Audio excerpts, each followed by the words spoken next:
special notes at the start of the book, Laura Sherwood, an aspiring artivist and a transgender ally who founded the non-profit Transformative Arts Project, says, I quote, Kalki is a brilliant artist, activist, and all around superhero artivist.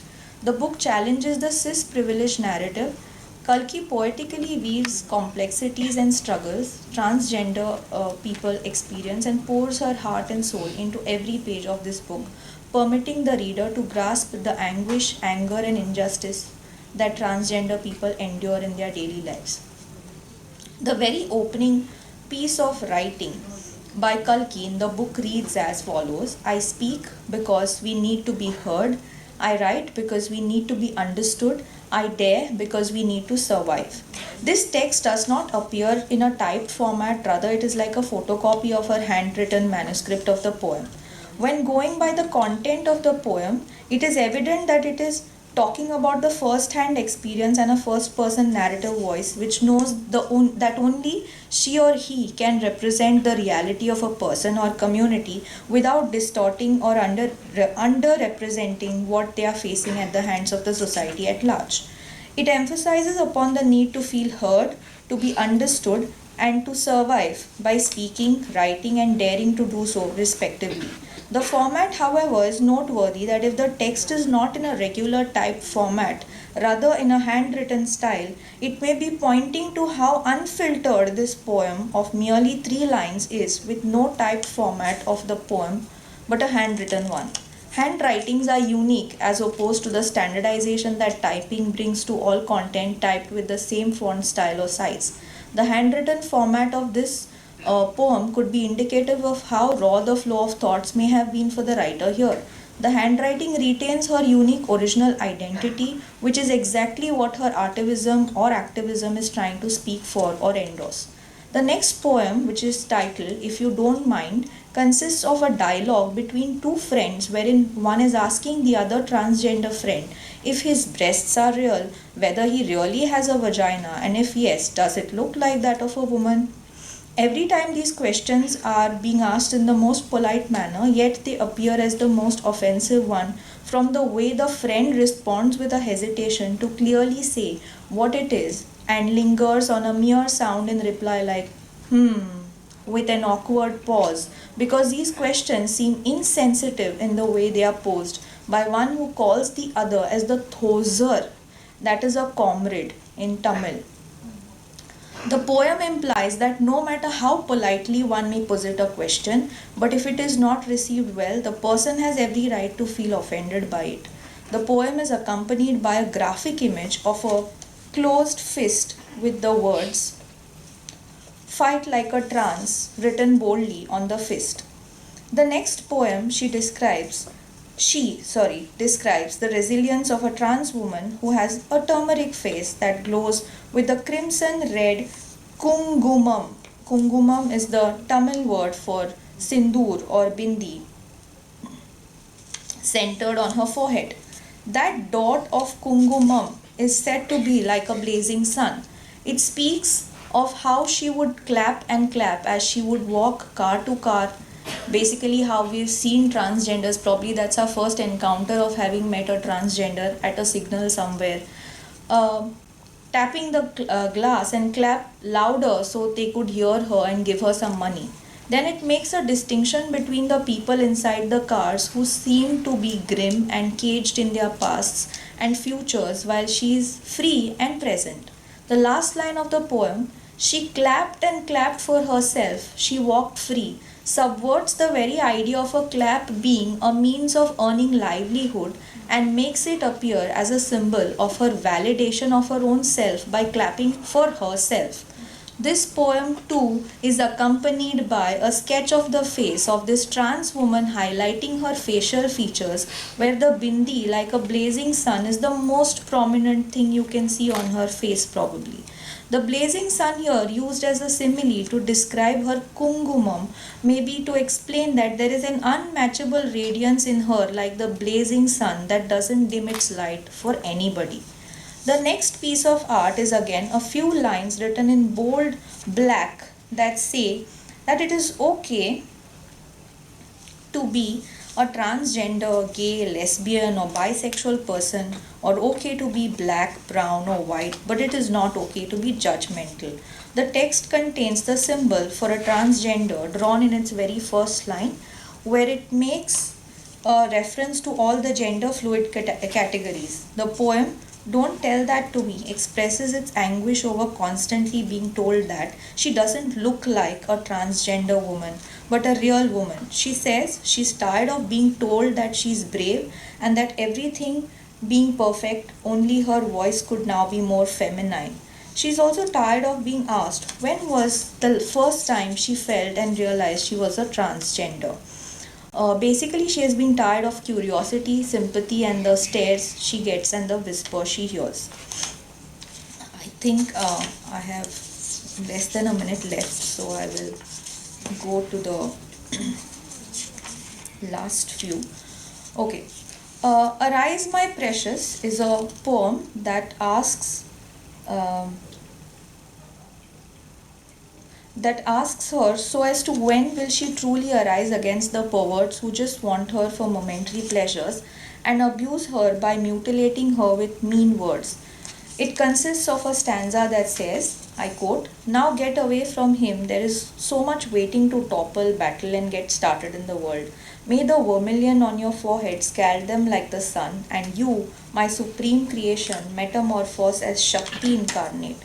It in a way invokes as well as provokes her primal energy as the Shakti to be able to fight against her exploitation.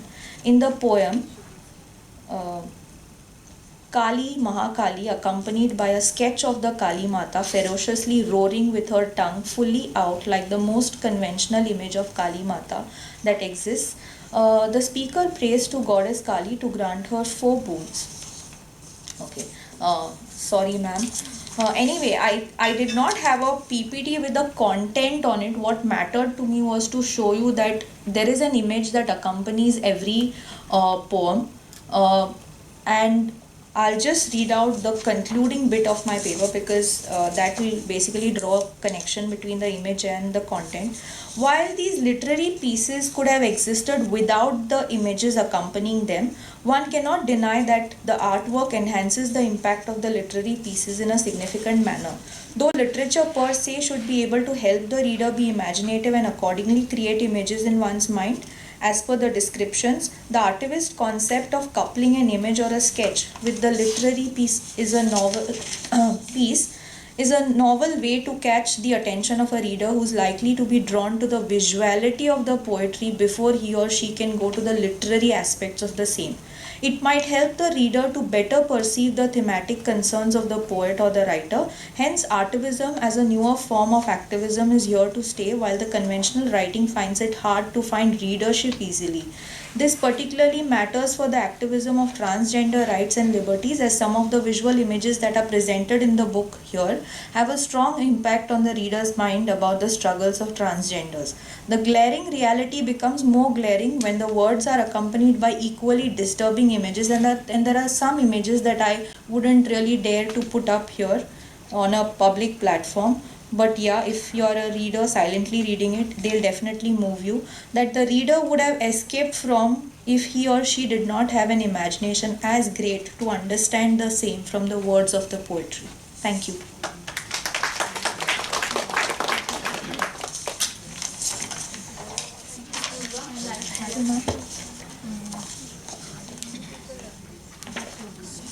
Are there any questions for Purva?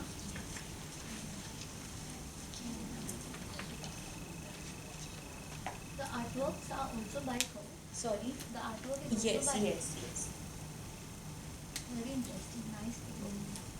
Thank you for introducing the text. Okay. Okay. Anyway, I knew this paper is very relevant because we live in a world of images today. And what is noteworthy is that she has converted her words also into images. Yeah. That she has written Yeah. it into the text. So that It's not in a type, it's not a type. plain format. Yeah. So thank you, Purva. Thank you.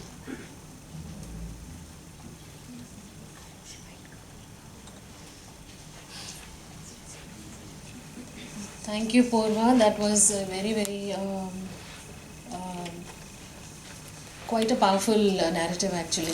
I'm definitely going to read it. The next paper presenter, Eden Fernandez.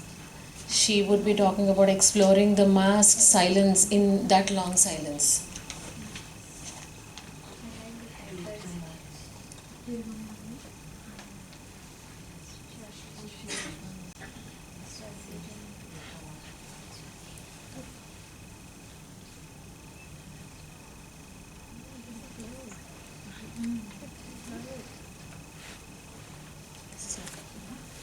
Sorry, there are two Megans actually.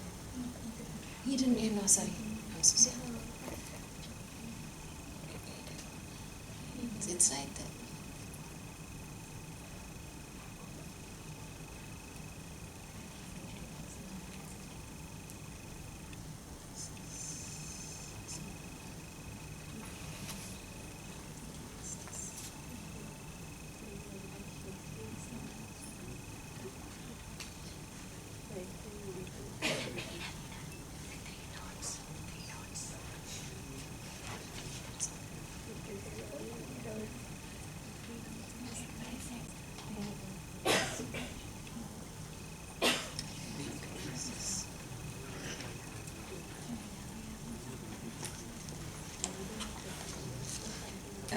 Good afternoon, everyone. My name is Eden Ann Fernandez. I'm from Chocolate College in Margao, doing my master's in English literature. So today my topic for this presentation is exploring the masked silence in that long silence. So I'll just go through a brief introduction about the paper as well as the author. So the author of this novel is Sashi Deshpande. She is an Indian novelist in English, and her outstanding contribution to the Indian English literature has won her the award of the Central Sahitya Academy Award and the Padma Shri. So Deshpande's novel, which is titled That Long Silence, it is a feminist narrative, and in this narrative, Sashi Deshpande speaks of women's oppression in society, relating it to relevant times during which this novel was written. So it was a time during when women were not able to secure equal opportunities and rights, and this is what Sashi Deshpande showcases through her novel. So it is an autobiographical novel, no doubt, and according to Deshpande in her memoir, Listen to Me, she says, quote, "That long silence was not autobiographical in the personal details, but it was so mainly in the ideas, in the thinking," unquote. So in the novel, she has said things that she has been struggling to get out for years, and she has also asked questions in the novel that she has not even asked herself before. So this novel to her is somewhat relating to the women during that time. And so in the novel, the protagonist's name is Jaya, and she belongs to an Indian middle class family. She is a typical example of a woman who has no choice whatsoever but to give in and be led by her husband, to be controlled by him in a patriarchal society. So even though she is a graduated, she is married to a man named Mohan. He is an engineer. And they have 2 children. Now, Jaya writes articles for magazines and is also busy looking after her family and takes care of her husband and children. So she is basically a housewife, and she is supposed to act like one. So even if she does things beyond what she is supposed to do, they call her out for it, because in a patriarchal society, a woman does not get equal opportunities and rights. So let me go to the 3 main points that I'm speaking about in my paper, which is... So let's look at the first one, which is marriage as a tool in patriarchy. So marriage is basically acts as a tool to take control of women. And in a patriarchal society, women are mostly bound religiously to their husbands, and they involuntarily follow them blindfolded without asserting any meaning to themselves, to their own lives. So it is often taken as an advantage for men to suppress, subjugate, and enslave women. So, for example, in the text that Sashi Deshpande has written, Jaya, the protagonist, was unable to run away from all this whole situation because culture demanded so, society demanded so, her neighbors demanded so, and also her parents demanded so. So, despite wanting to say no, she had to say yes. She was forced to say yes, and therefore she was subjugated. And even if she was angry and possessed any qualities that made her seem other than a housewife, it was considered unwomanly. Yep. So the next point is marriage silences women. Again, in a patriarchal society, women have no autonomous agency of their own. For example, Jaya, she was a well-learned writer and she was well-educated, but nevertheless, Jaya does not have any private place of her own where she can think freely and write whatever comes to her mind. So she even wrote under the dominating force of her husband, where her husband did not say a thing, but by the look of him, the expressions he gave her, and maybe the faces that he made, she knew that this was not something lightly that she had to be doing. So she went away from writing and chose to do her housewife duties instead. So she did not have any freedom and liberty in any of the spheres of her life, which was personal as well as her professional life. And coming to the third point that my presentation speaks about, marriage takes away their identity. Now, in an Indian society, when a woman is married to a man, a woman's identity is defined not by her but by others in terms of her relationship with the man. So it is often said, it is often asked, question of them, what does she do? And not, sorry, it is not questioned, what does she do, but it is questioned, who does she belong to? So they want to know who the man is that she belongs to, and then they place her in that hierarchy.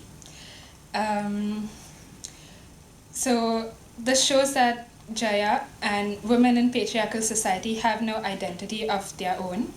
So also in the novel, Jaya, after her marriage, her name also changes. So she was named Jaya before, and then once she got married, her name was changed to Suhasini.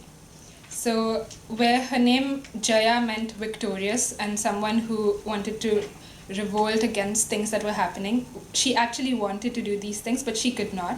And then when her name was changed to Suhasini, her whole personality changed, because Suhasini, the name itself, meant soft, smiling, placid, motherly woman. So these were the qualities that were just dropped on her, and she had to go by it. She had no backing out from this.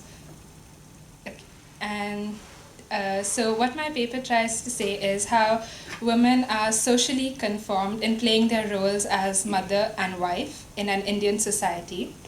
And with the examples that I gave you all, through Jaya's character in the novel, Deshpande portrayed the confused minds and silent thoughts of women who in fact are well learned and can actually do so much more than what they are as housewives. Thank you.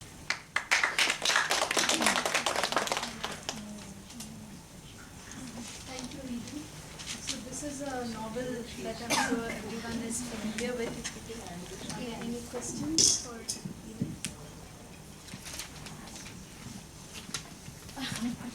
Eden, I would like your comment on Jaya's, there's a point in the novel. In fact, I've taught this novel for many years, and I've also read it in translation. It's done in Konkani as Dirgha Monte. So there's a point wherein she becomes a writer. Yeah. And she uses a pseudonym to cover herself.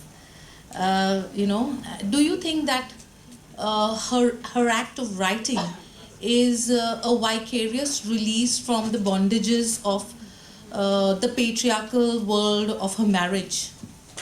Yeah, so when she writes, she is actually being herself. Like, she confesses many things in her writings, like even about her husband. And then her husband is the one who tells her, you know, I don't want to be criticized as the bad person, as the villain.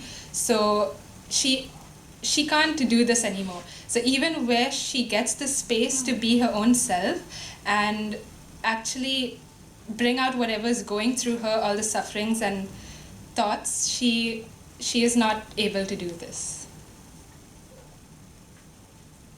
Any other comments, observations? You only focused on Jaya. There were so many other women. Yeah, there are a lot of other women, like her grandmother, her aunt, and other women in the novel. But in my paper, I've only focused about Jaya. House help. Yes, there's a maid as well. Yeah. House help. Correct. In fact, even the last line that you read says that she could do, there are Yeah. thoughts of women who are in fact well learned and well educated women, but they are not able to do what they want. Yeah. I don't know, I've been somewhat obsessed with this idea since yesterday about housework. Yeah, I So think it's automatically like it's Yeah. presumed that housework is meant for women. not meant for women, but it's some kind of subservient work. Yeah.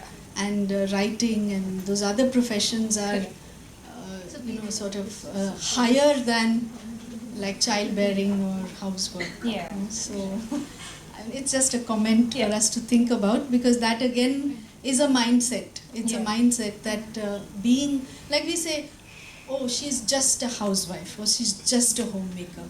Yeah. So language also, it matters a lot. I mean, the tone in which you say it. So it automatically relegates it to something. And then there's confusion which is there in the minds of women that we need to not do this and to do something else. Yeah. Just an observation. In fact, actually, many papers today have also talked about house help and housewives as not housewives but homemakers. So I've heard a lot of papers today about that. Thank you. Thank you. We have some more comments as well, but perhaps we could take it. Yes. The next paper presenter, Ria Nigale. Am I right? Nigale. Okay. Sorry about that. Exploring women's space and their narratives through the book Her Body and Other Parties by Kamal Machado.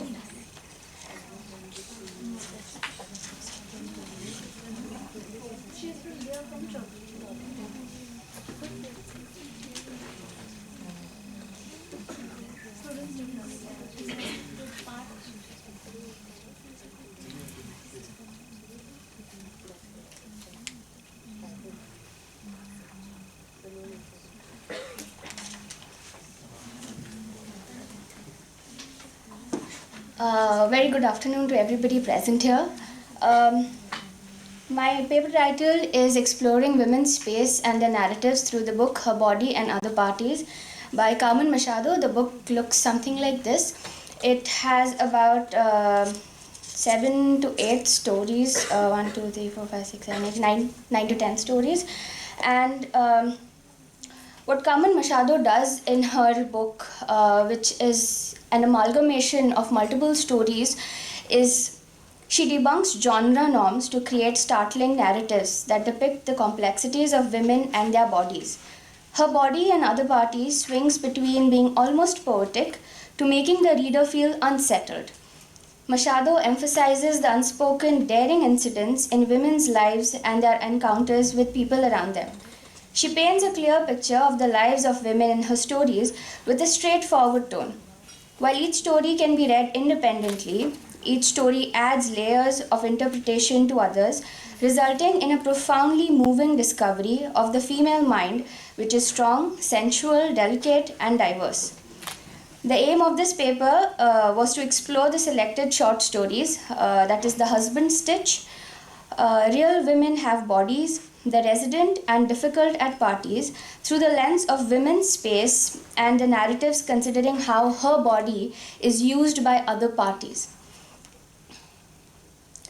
So the selected short stories are have the basis of these three things, that is women's space, feminist geography, and physical and mental space. And as much as I would want to focus entirely on these three things, I think focusing on the stories itself is a very important part in order to understand the psyche in which Machado wrote. Women's space, so a basic, when you first Google women's only space or feminist geography for that matter, and even though you're not supposed to Wikipedia this, but that is the first definition that you get. So a women's only space is an area where only women, and in some cases children, are allowed, thus providing a place where they do not have to interact with men. Historically and globally, many cultures had, and still many have, some form of female seclusion. Women-only spaces are a form of sex segregation, and practices such as women-only public toilets, women-only passenger cars, etc., etc., they are sometimes referred to as safe spaces. This gets us to the feminist geography aspect of it, which is a subdiscipline of human geography that applies the theories, methods, and critiques of feminism to the study of human environment, society, and geographical space. Feminist geography is a pretty broad concept, and so to narrow it down, let's divide it between physical and mental space. In contrast or juxtaposed to the stories that I have selected from this book. So these are the selected 4 short stories, and I would want to talk about these stories or explain the plot of these stories, but kindly keep in mind these 3 things while I am talking about the short stories. So The Husband Stitch is a story where, also to note, all the protagonists in the stories are unnamed, all are women, they are unnamed. So in The Husband Stitch, the protagonist is a very sensual character, and we get to know this because Machado's tone is pretty straightforward with it, the language that she uses. Husband Stitch goes like this. The protagonist meets her lover and now husband. They fall in love, they have a lot of sex, which is pretty beautifully described in the book. The thing to note about the protagonist is that she always has a green ribbon around her neck, and when she meets her husband, she puts out two things that he cannot talk about, or that he should stay away from. That is, he cannot touch the green ribbon, and secondly, he can't come in her. So as the time moves forward, the second note that she gives her husband, that is, he can't come in her, just disappears because now they're married and she's fine with that. They have a kid, and the kid is also, by this point, the husband is very curious as to why he cannot touch the green ribbon, and she's very adamant on the fact that you cannot absolutely touch it. When the kid is born, he is born with the idea that the ribbon comes with the mother, as in it's a part of her body, but soon gives in to the father's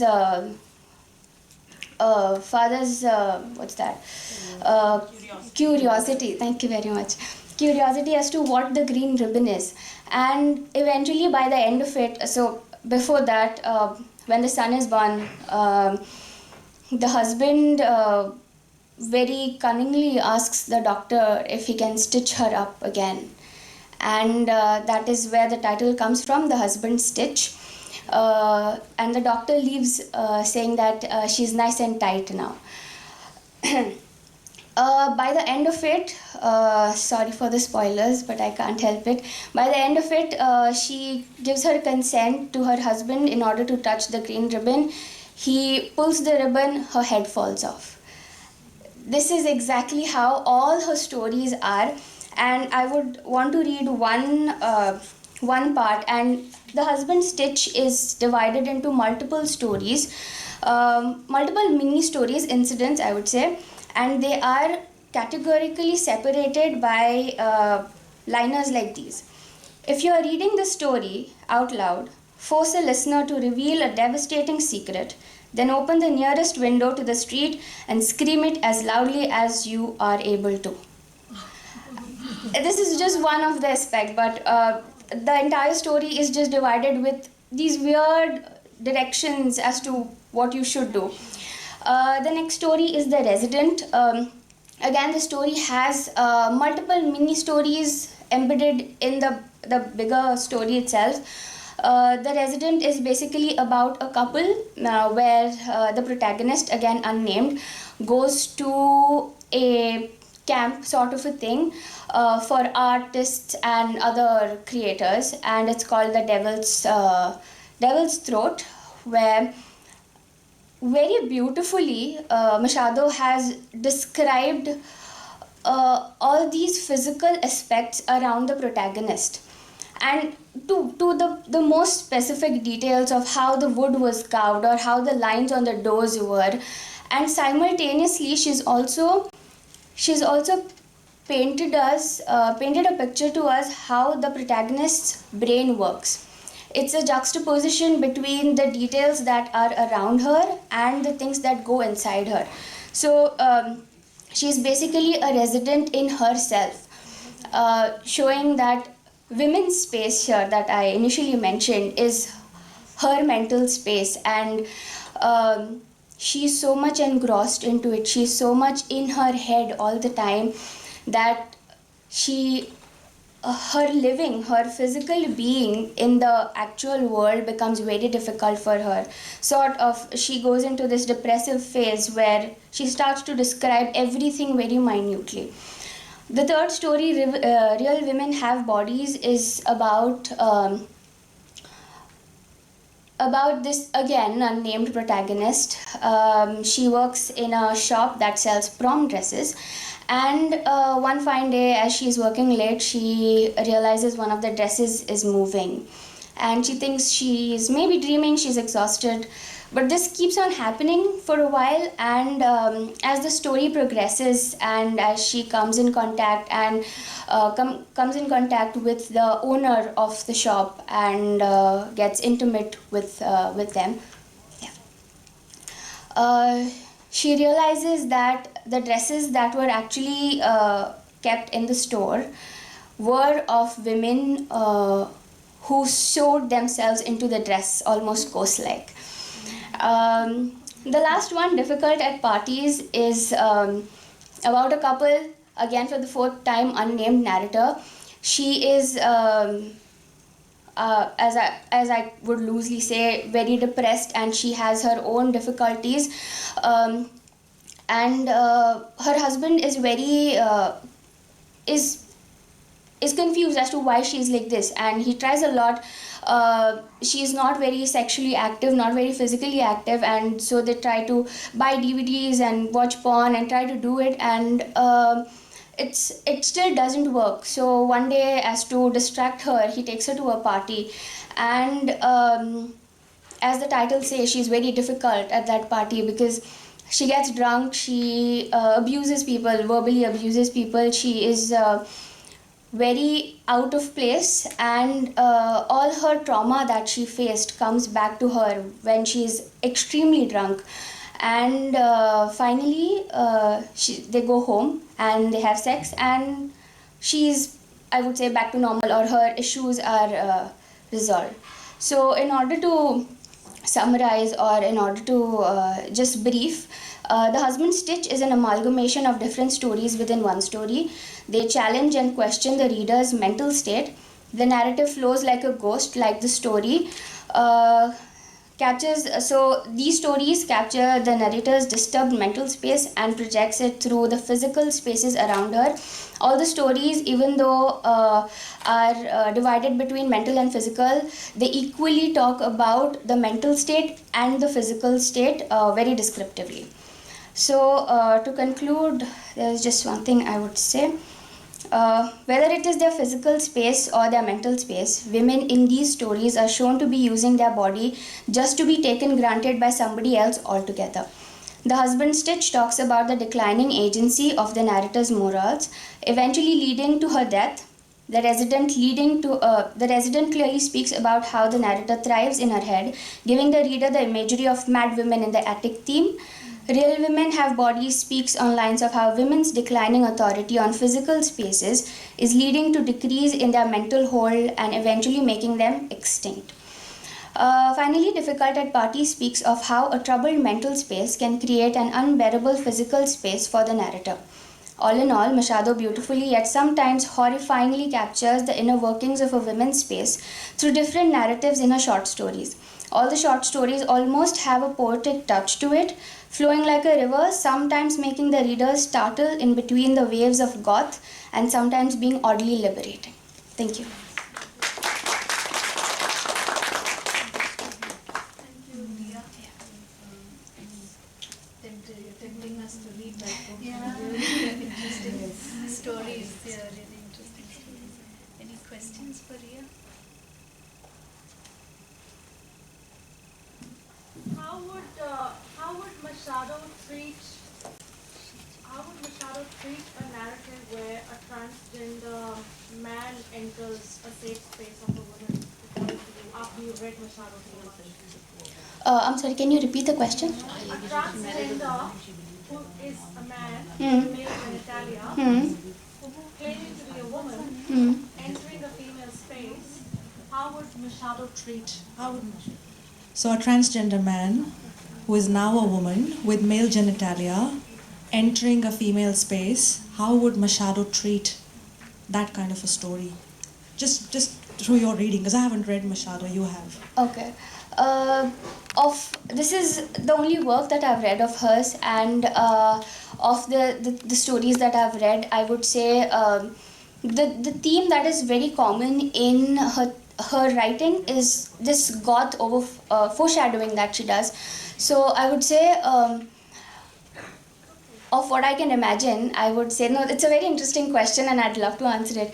I would say she'd begin with a very dark image of the person and go forward with just show a transformation into from goth to a very pure poetically female energy, I would say, of what I've read from the books, because she has these tendencies of writing very poetically and goth. So that is what I feel. I think we should leave the imagination. Yeah. We have to go to her personal life and realize she was a queer who was married to a woman. And this was written in 2017. In 2017, after the release of this, she divorced. Okay. And she did not believe in monogamy, though she was. They were couples and things like that. So, for male intervention with this kind of a background, if you read, I just did a little search. Did you say she's a queer? Yes. What is the word? Queer. Q-U-E-R. Queer. What does that mean, according to you?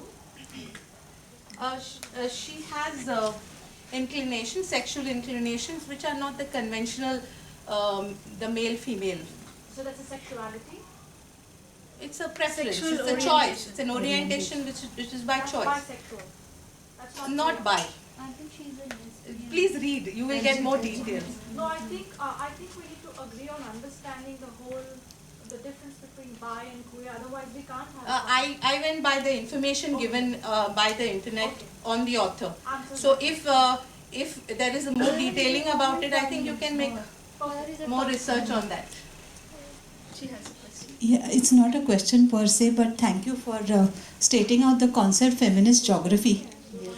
This is something, actually, I think this was a word I was looking out for, because feminist geography is something that is also present in the Purans.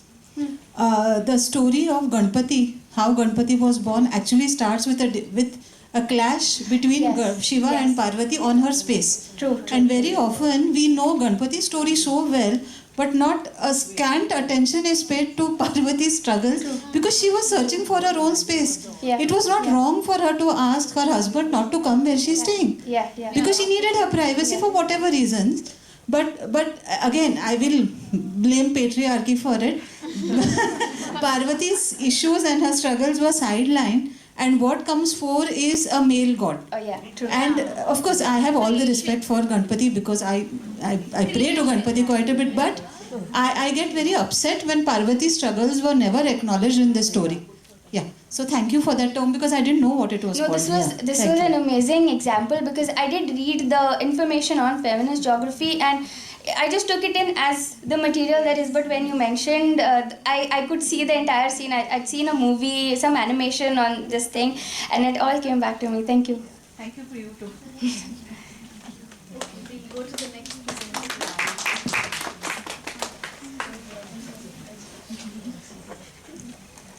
The next presenter is Dr. Glenis Mendonça, Eco-Feminist Traditions in Mahabaleshwar Sahil's The Kiln and Veena Kakodkar's Abode of Joy.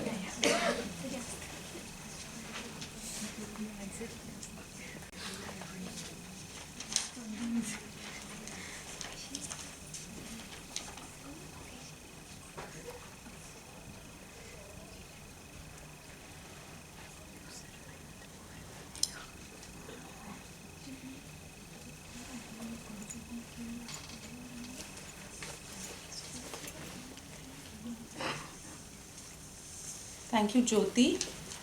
Good afternoon, everybody. Respected Chair, my topic, as already declared, is Eco-Feminist Traditions in Mahabaleshwar Sahil's The Kiln and Veena Kakodkar's Abode of Joy. Both are Konkani texts and I have read them in English translation.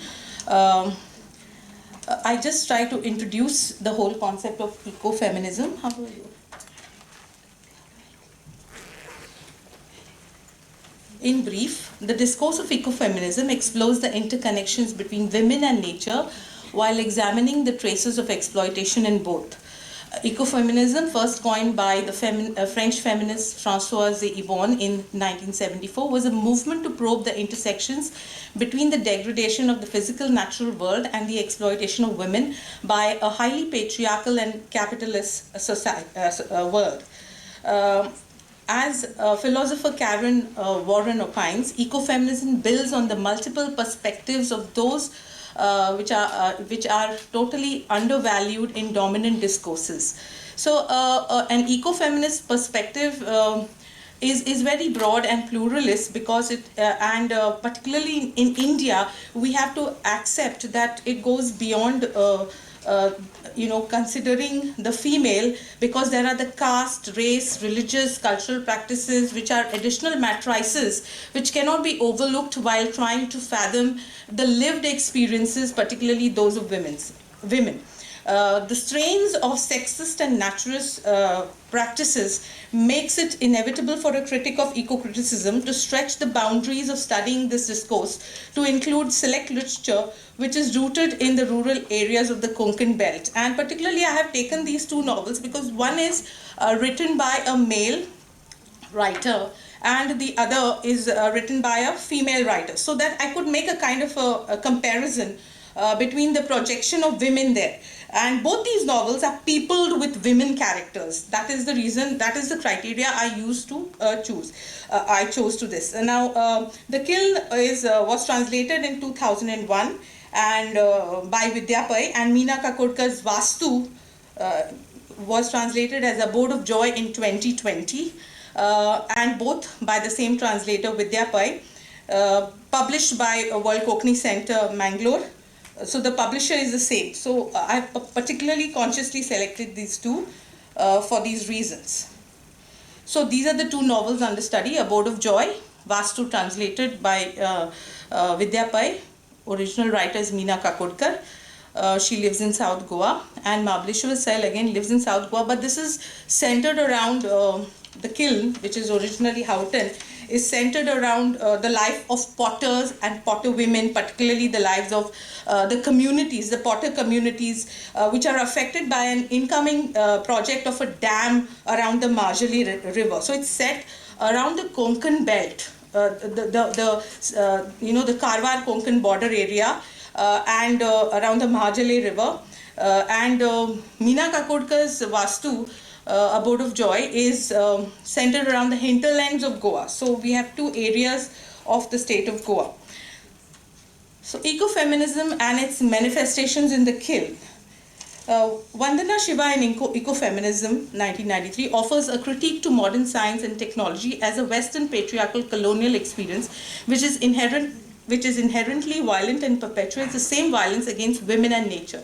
Such discrimination is evident in Mahabaleshwar Siles, The Kiln, which centers around the life of potters. Now, if we see in the novel, The Potters, there are around, I started counting the number of characters. There were around 63 odd women characters vis-a-vis the male, which were, the number of the male characters were less. It's a very thin novel, but it is peopled with women characters. And in most of the characters, the women are uneducated, suffering from a lot of suppression and oppression by the patriarchal forces at play. And the way, the traditional practices which they are put through are very demeaning, especially to women. For example, potter widows are not allowed to twirl the wheel. They cannot twirl the potter wheel because twirling the wheel is synonymous to giving birth, and they cannot give birth. So there are such practices which are there. The main character there, who's a widow, who's like the voice of the widows, is Sitai. And she has a widow daughter-in-law, Tara, who is also not allowed. And, being so hand to mouth, they cannot twirl the potter wheel. And if they cannot twirl the potter wheel, they cannot bake in a potter oven, because that is again symbolic of. So these are some traditional practices among potters which demean the potter women. And I'm looking at that aspect, which are relegating them to the periphery, into an otherization, which is due to these very patriarchal forces. And so this marginal status of these potter women make them go into several hardships. For example, during the slack rainy season, the potter women are foot travelers, walking miles across distant villages. They are soaked, in the rain. They have unsold pots. They're hungry. They are weary. And all the menial jobs are done by the potter women, collecting the soil. And the potter men are only doing the crafting work, the main crafting work. So all the hard work, the labor, and they're not given the credit for that. There are a lot of quotations I've used in the paper, which I'm avoiding. I'll just give an example of the Savat celebration. Savat is the Ganesh celebration, in which the potter women, they believe that the Ganesh idol is not, God does not enter into it till the eyes are painted. Okay, so the eyes are not painted because they want the women to carry it around. Till then, it's just a lump of clay. So the eyes are then painted after the statue is, the idol is given to the house of the customer who has ordered for it. So it's a very subtle way. What I've done is I've picked up all these subtle things, these nuanced elements in the text, and to show how this clever ploy of patriarchy is demeaning the woman through these practices, through these traditional practices, and that is the main crux of on which I founded the paper. The treatment of widows, the treatment of women in this manner. There are a lot of instances, there's small episodes in the text. If one goes, for example, there's a mango tree there. It's called the Kirambo in Kokni. And there is a childless or a barren woman. In Kokni, use the word vanzud, okay? And she is being, sometimes the woman is unable to bear a child because of the male. But here, in this kind of a community, it's believed that the woman is at fault. So what she would do, she would go to the Kirambo when nobody looked, and she would rub her breasts and her back to it, because she believed that practice would give her fertility. It was a fertility practice.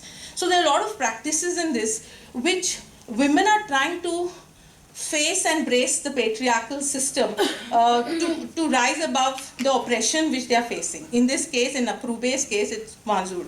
Then there is a case of a woman who dies during childbirth. She is not given a cremation. They believe that they do not cremate a woman who has borne a child. So she is just taken across the border, and her body is hung on the tree for the vultures to feed. So it's this practices which when one goes through, it's very horrifying. Now Tara, who has lost her husband, he has died in an accident when they were scooping the mud for their pots. The thing caves in and he's buried in the debris. So I'm looking at that from a very eco-feminist perspective, that you oppress nature and nature hits back at you. And it consumes the man, but in consuming the man, it reduces the woman to widowhood, and that widowhood is doubly oppressed in that kind of thing. One, for being a potter woman who is a widow, doubly oppressed. So I'm looking at that. The second element I'm looking at is these trees which I mentioned. The Kirambo, the first is a green signifier of amity and unity in the potter community in Houghton, that is a kill. And there is a proposition too, and I already told you how it's a fertility symbol for women. Okay, women worship this tree, and it gives them shade, fruits, etc. So here, when this tree is being cut for better prospects, the tree, they lose the tree and they feel that it has, they have lost quite a lot. There is also the element of the Tulsi worship, and in particularly in the other novel, Abode of Joy, the Son Champa, and a lot of floral traditions which are practiced by the women in Kakodkar's Abode of Joy, which can be seen as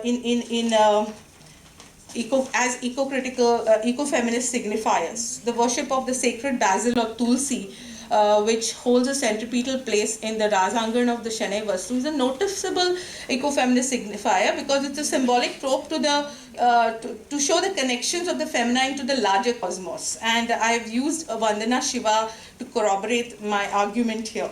Then there existed this overarching Son Champa tree which casts shade on the Rajagan, and later on, it's a novel in 3 generations. Later on, we see that the Son Champa tree has to be slaughtered because they wanted to renovate that house or break it up, and a hotel was supposed to come over there. So in that particular novel, we have the Kirambo which is going, and here we have the Son Champa tree which has to be cut.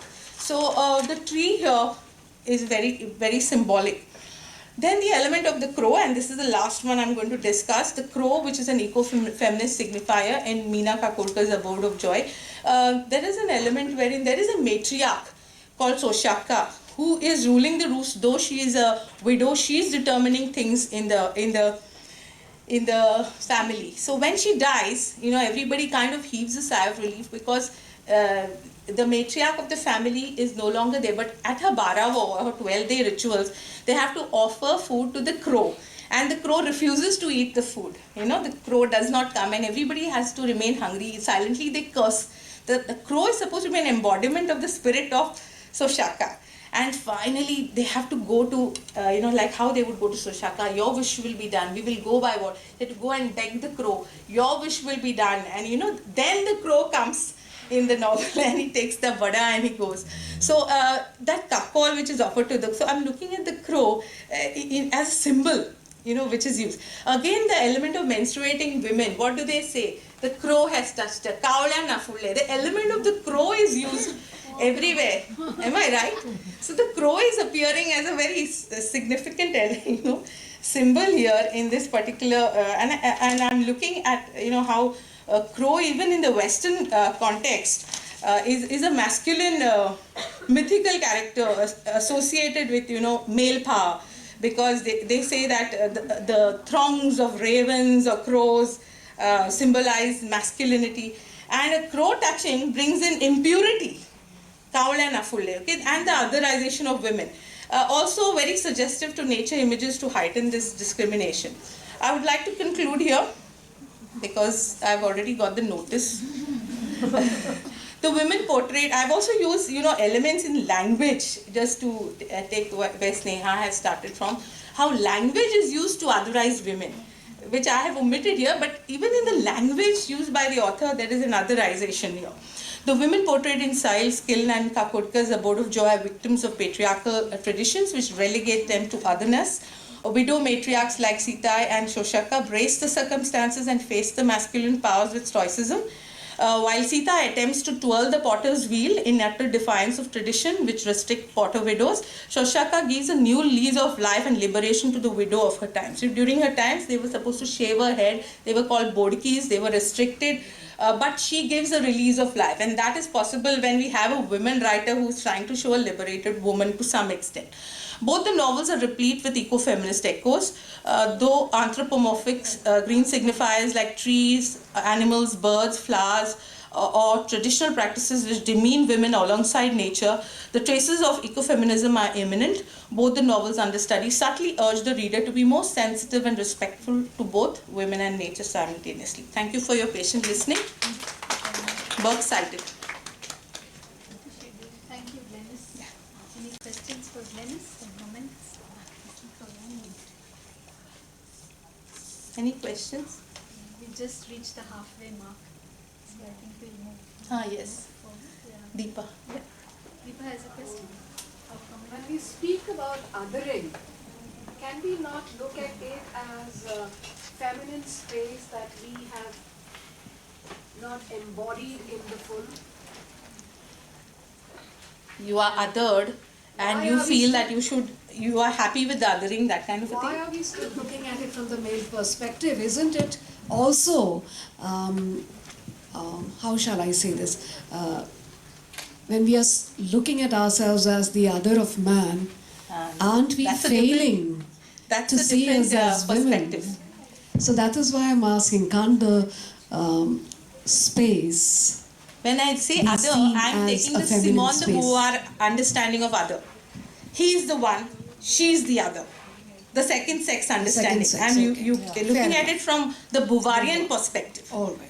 He is the one, she is the other. She is the second sex. Okay, from that perspective. Not from the very progressive mindset that you are talking about.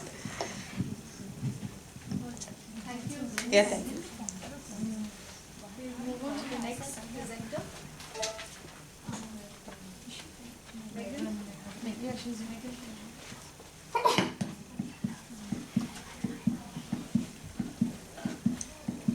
Next presenter, Megan Fernandez, Empowerment and Resistance, Understanding Gender and Caste in Draupadi by Mahashweta Devi.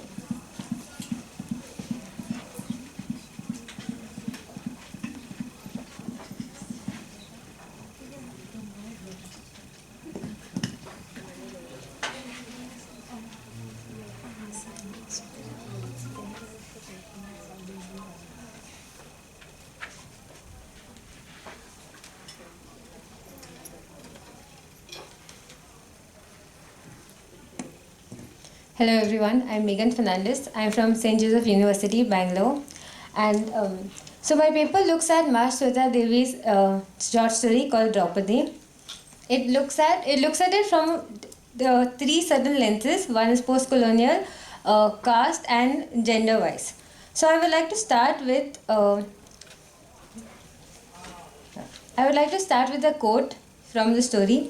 For the men of the village, I am a woman who has committed adultery. For the police, I am a bandit hoe. For the court, I am a woman of bad character. And for the revolutionaries, I am a good comrade who can cook and clean. From this, we understand how women are always classified and we are always put into certain things. And we are only meant to do certain things. And this is how, we are always, people are looked down upon us. So the story is written by Mahashweta Devi, who is a Bengali writer, and is translated by Gayatri Spivak. So over here we look at how The protagonist, who's called Draupadi, is a part of a marginalized tribal community. And what Devi's trying to do is Devi challenges the long-standing societal structure that upholds marginalization and disposition through Draupadi's lens. So now, one more thing that I would like to say is that what Devi is doing is like this is a retelling of the Draupadi from the Mahabharata. And how we see in the Mahabharata where Draupadi, when the whole scene happens to her, we have Lord Krishna who comes to save her. And over here with Draupadi, there is no one who comes to save her. She has to stand up for herself. She has to be her own savior, like her own hero. I will explain what happens in this. So the story is where Draupadi, who is a marginalized woman from a tribal community, she's running away through the jungle, and there are these Senak and these police constables who are trying to capture her because she's part of the Naxalite movement. So once they capture her, what happens is the treatment that she goes through is very horrifying.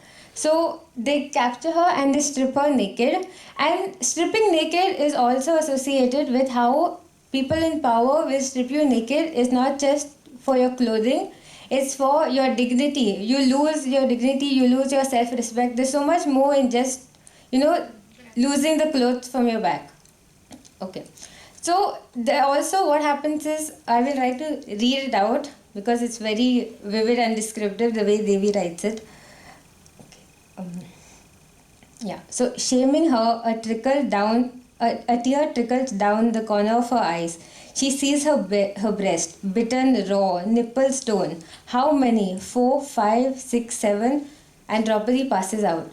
So over here, after this scene happens, where she's brutally raped and all these horrendous things happen to her, she gets up, and then they have kept a bottle of water for her to drink. She just takes the water and she throws. They throw a cloth on her for her to clothe herself.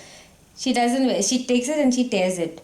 And then she goes to them, all the officers, and she says, why should I be ashamed? Nobody over here, everyone over here has seen me, because all the men have seen her. I've done so many things to her. And she spits on him. So this is also another sign of resistance and rebellion. Like even though she's naked, she stands like that, so brave, and she rebels against the way they have treated her. Okay, so even yesterday how we spoke about how women are portrayed through this Western view where we are looked at as weak. So here I feel if you want to retell the narrative, if you want to change how narratives are looked at, we need to look at stories such as this, where women have gone through things like this and have come out from them, who have stood against the system. Okay, this is my conclusion. I will also like to talk about, so I teach general English in St. Joseph University as an internship. So I brought this story to class, and then when I gave them to read it, all my students at the start, they were like, ma'am, how can someone write something like this, so descriptive, so vivid, and so brutal? So I'm like, things like this happen. My students were very shocked because they've never read things like this, and because we were talking about caste narratives. So then the whole idea of how people in power, how the oppressed live with the people in power oppressing them. So all this is what I wanted to try to bring out through this paper. Thank you.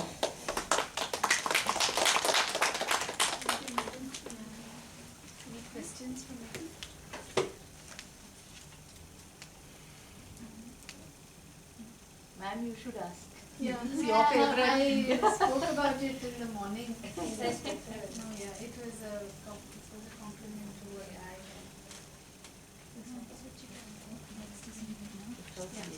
You didn't dwell much on the Mahabharat Draupadi, but maybe, the Mahabharat Draupadi who was clothed by Krishna. I mean so he felt that would be an aid to be given to the woman who was being disrobed. But we were just discussing outside, like Krishna didn't think of cutting off Dushasan or striking all of them dead So the thinking is that a woman's clothes are her dignity, and if she is disrobed, then we are taking away her dignity. But then you have this tribal woman, Dopti Mejhanya, who is an Naxalite, and then she says that at the end of the story, like, is there a man enough to clothe me? You are man enough to disrobe me, but I don't think any man can force a woman to wear her clothes. So that is what. You have. Yeah. So I studied Draupadi's character as Panchali from her birth till this incident and later when they are finally leaving for the heaven. So basically in that. So even I thought of that particular character as weak in our mythology, but then as I read on her and about her, I started realizing that her portrayal in the mainstream mythology is way different than the folktales that are present in Indian various sections of our community. And in many tribes, she is portrayed much more stronger than she is in the Mahabharata that we know. And the thing happens is because we are in a patriarchal society, the focus is more on the Pandavas and the male characters in Mahabharata rather than the female characters in Mahabharata. But if you really read deep into Panchali's character, you understand why she asks Krishna for help and why Krishna refuses to do anything else but to robe her back. In fact, Chitra Banerjee Devakuni, she has Palace of Illusions. That's what.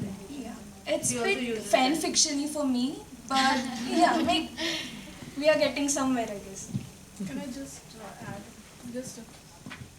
just as an audience and not someone from literature or this, I am from economics background, but then there is a connect which I find between your paper and the earlier paper where she was talking about Konkani literature and Mahabaleshwar Sail and Meena Kakodkar's novels. We have our own professor, actually, Professor Prakash Wazrikar from Government College, Khandola, and he is a writer. I do not know whether to say it is contemporary writing. The name I do not know and what methodology to say, but then what I'm saying is his novels, his plays are very much based on the kind of oppression that is suffered by the, say, lower caste communities by these upper castes. Now see, so there is a play called Invasion, and in that play Invasion, he has tried Invasion, actually the name Invasion, but the play is in Konkani, where infiltration, sorry. In infiltration, he is trying to show this, but then what I notice at the end of the play is that here typically it is an exploitation of the lower caste community by the upper caste, but at the end of it, it is the ladies of that community that revolt more, and they are finally shown to be the kind of the rebels who kind of fight against the system. So slowly what I'm trying to say is that we are talking in terms of reconstructing and rethinking, and now the narrative is shifting towards ladies bringing this kind of revolt. That's what I wanted to say here. Thank you. Thank you. Thank you. We have Tanvi. Next paper is by Dr. Tanvi Bambolkar. She would be presenting her paper titled Women Creators of Indian OTT Platforms, Voice for the Voiceless, a Gynocritical Analysis. Thank you, ma'am. I won't repeat the title. I'll just jump straight to the point.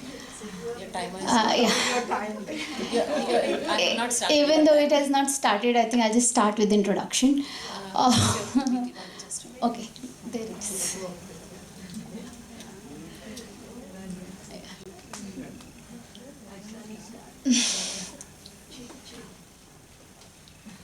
Okay. Thank you. Indian cinema, since its inception, has been a reflective medium for Indian society. From the first film Raja Harishchandra, which took inspiration from Indian mythology, to the films that are created today, films have been a source of entertainment, but they've also helped people to form opinions, and they have also at some point disillusioned masses with their blitz portrayal of urban lifestyle, often alienated from the rural India. Okay. If we look at Indian cinema, we can categorize into two major categories, the mainstream and the parallel. Even though the boundaries between mainstream and the parallel are blurring, in spite of that, there are a lot of toxic and problematic patterns which we have seen in Indian cinema. The current paper attempts at tracing the portrayal of the suppressed sections of the society in Indian cinema and specifically analyze how the narratives are changing with the arrival of OTT, that is over-the-top platforms in India. And it also wants to discuss the role of women creators, how they have been significant contributors in this narrative shift.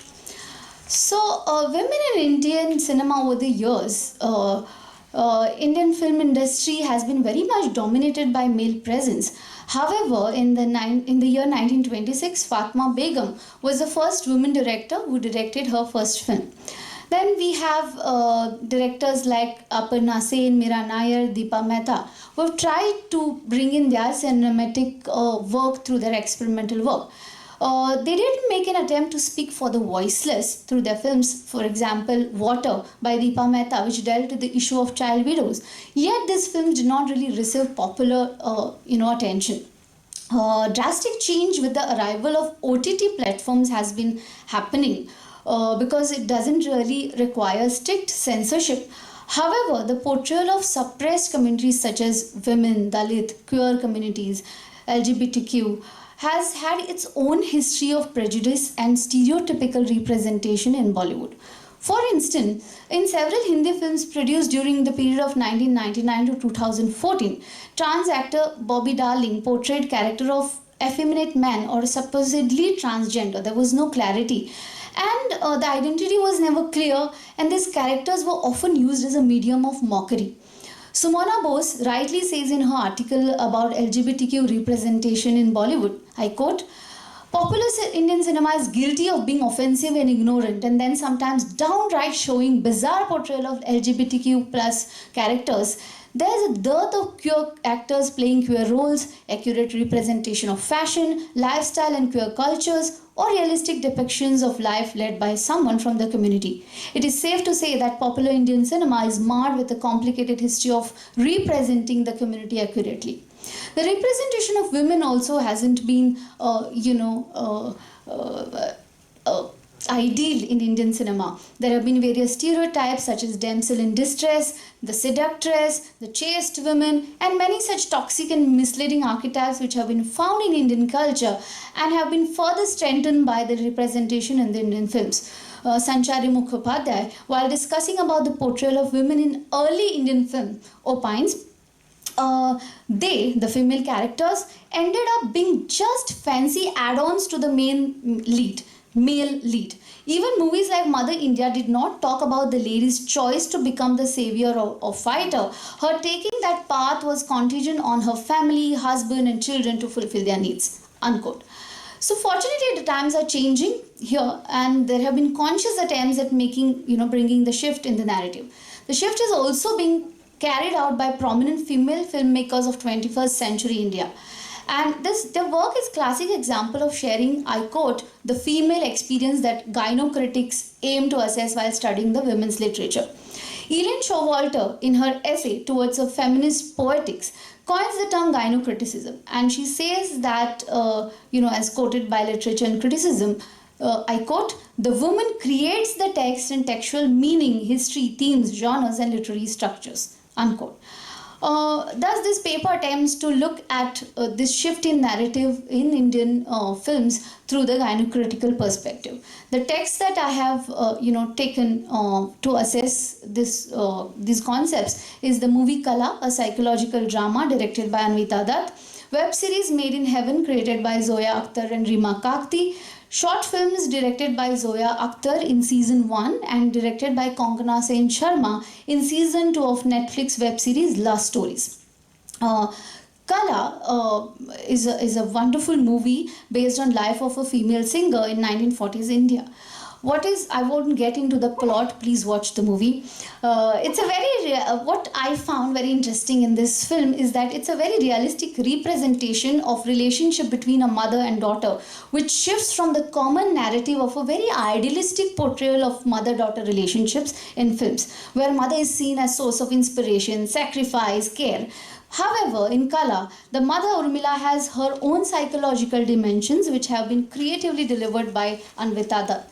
Character of mother has all her flaws and fantasies, and while showing the plight of singers in the 1940s, this film also becomes a tool for female experience being deprived of love from motherly figure.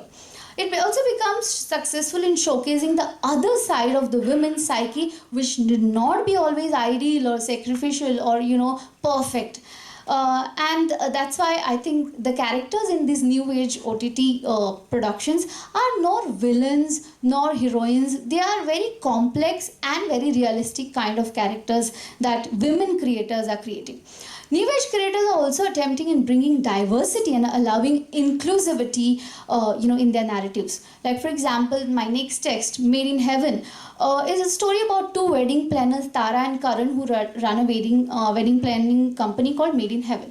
While showing different kinds of marriages in India, the show talks about issues such as dowry, domestic violence, caste discrimination, obsession about fair skin, etc. However, the key aspect of this particular show is that, there is a shift in the misrepresentation of the suppressed communities. The series has given a great scope for authentic and valid representation of LGBTQ community. For instance, the major character Karan identifies himself as a homosexual while showing his struggle as a gay man in Indian society. There's also a very realistic portrayal of this character away from all the exaggeration and misrepresentation that Indian cinema did, for a long time. There's also, in the second season, there's an episode on commitment ceremony of a lesbian couple. Then, so it's quite empowering for the LGBT community who watches these shows. There's also shift in the choice of making the show as inclusive as possible. Can be also seen through the choice of casting. There is a casting of a trans woman actor, Dr. Trinetra Haldar, for the role of trans woman's character. And I would like to take a quote by Trinetra Haldar from one of the interviews. She plays a role of Meher, who herself is a trans trans woman in the show. And she says, I quote, "Even as she was auditioning, the team was open to her feedback on the representation of a trans person in the form of Meher in the film." And further, she also says that the directors were quite open to feedback, and especially she speaks about Zoya Akhtar, who said, I'm not very, she was very open to saying, listen, I don't have the lived experience for this, so if something feels off, please tell me. And there were moments where she incorporated a lot of that feedback into the script. So this particular consideration has led to the lived experience of the trans actor. Another attempt of inclusivity is seen in Made in Heaven in representation of a Dalit wedding in the episode titled as The Heart Skipped a Bit. Although this particular episode, led to a huge controversy because Dalit writer Yashika Dutt claimed that the episode was based on her life, yet the intention of making this particular episode was, probably met after the show was released. I would now like to jump to my next text, that is Love Stories. For a long time, Indians have had very complicated relationship with regard to showing sex on screens or in art forms. From having ancient texts like Kama Sutra to being, sex being a very taboo topic in today's society, we have come a long way. However, Netflix series of short films titled Love Stories delved into this untouched territory of sexuality amongst Indians.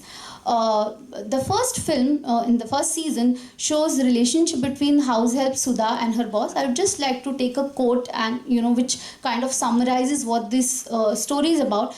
It isn't so much about, as I quote Kritika Kapoor, she observes that it isn't so much about the characters as the choreography of Akhtar's scenes do the talking. The family members crammed in the drawing room, shifting shifts, lifting up their feet as Sudha sweeps the floor. Sudha Ajit's sexual intimacy may seem almost deviant in a society such as theirs, yet there's a daily intimacy that plays out between the family and their domestic help that barely acknowledged except in the form of gifts such as leftover mithais and slightly ripped kurtas. So this film showcases openness of a working class women's sexuality, but also brings in the class divide that exists, in Indian society. The second season, the film is titled as The Mirror. It is about two women belonging to two different classes, and yet what is common between them is their sexual, last page, is their sexual desires. And the second film showcases that female desire exists irrespective of class, and also showcases the lack of privacy among the working class to have normal sex in married life. Conclusion. Elaine Showalter in her essay Towards the Feminist Poetics opines, I quote, "If we study stereotypes of women, the sexism of male critics and limited roles women play in literary theory, we are not learning what women have felt and experienced, but only what men have thought women should. Thus, it can be concluded that women creators are better spokesperson for female experience than men. They don't just speak for women, but also suppressed other sections such as LGBTQ community. There is a sense of solidarity, a clear-cut intention to bring about sociological change, and challenging the toxic masculine Vanga-like culture created by men." Thank you so much.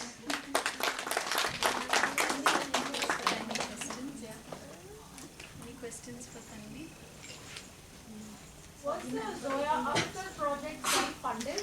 Sorry? Was the Zoya Akhtar project self-funded? Yeah. I mean, she herself is a producer of that. Yeah.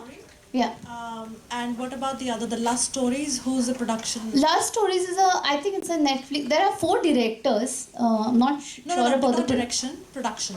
Production. Who's funding for these narratives? Sorry, I'm not No sure. problem. No problem. Thank you.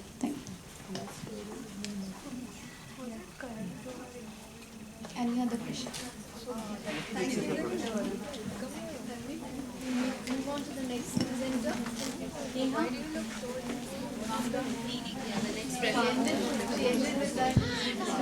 Next presenter, Neha Kalangudkar, analyzing Indian cinema, gender and select film anime.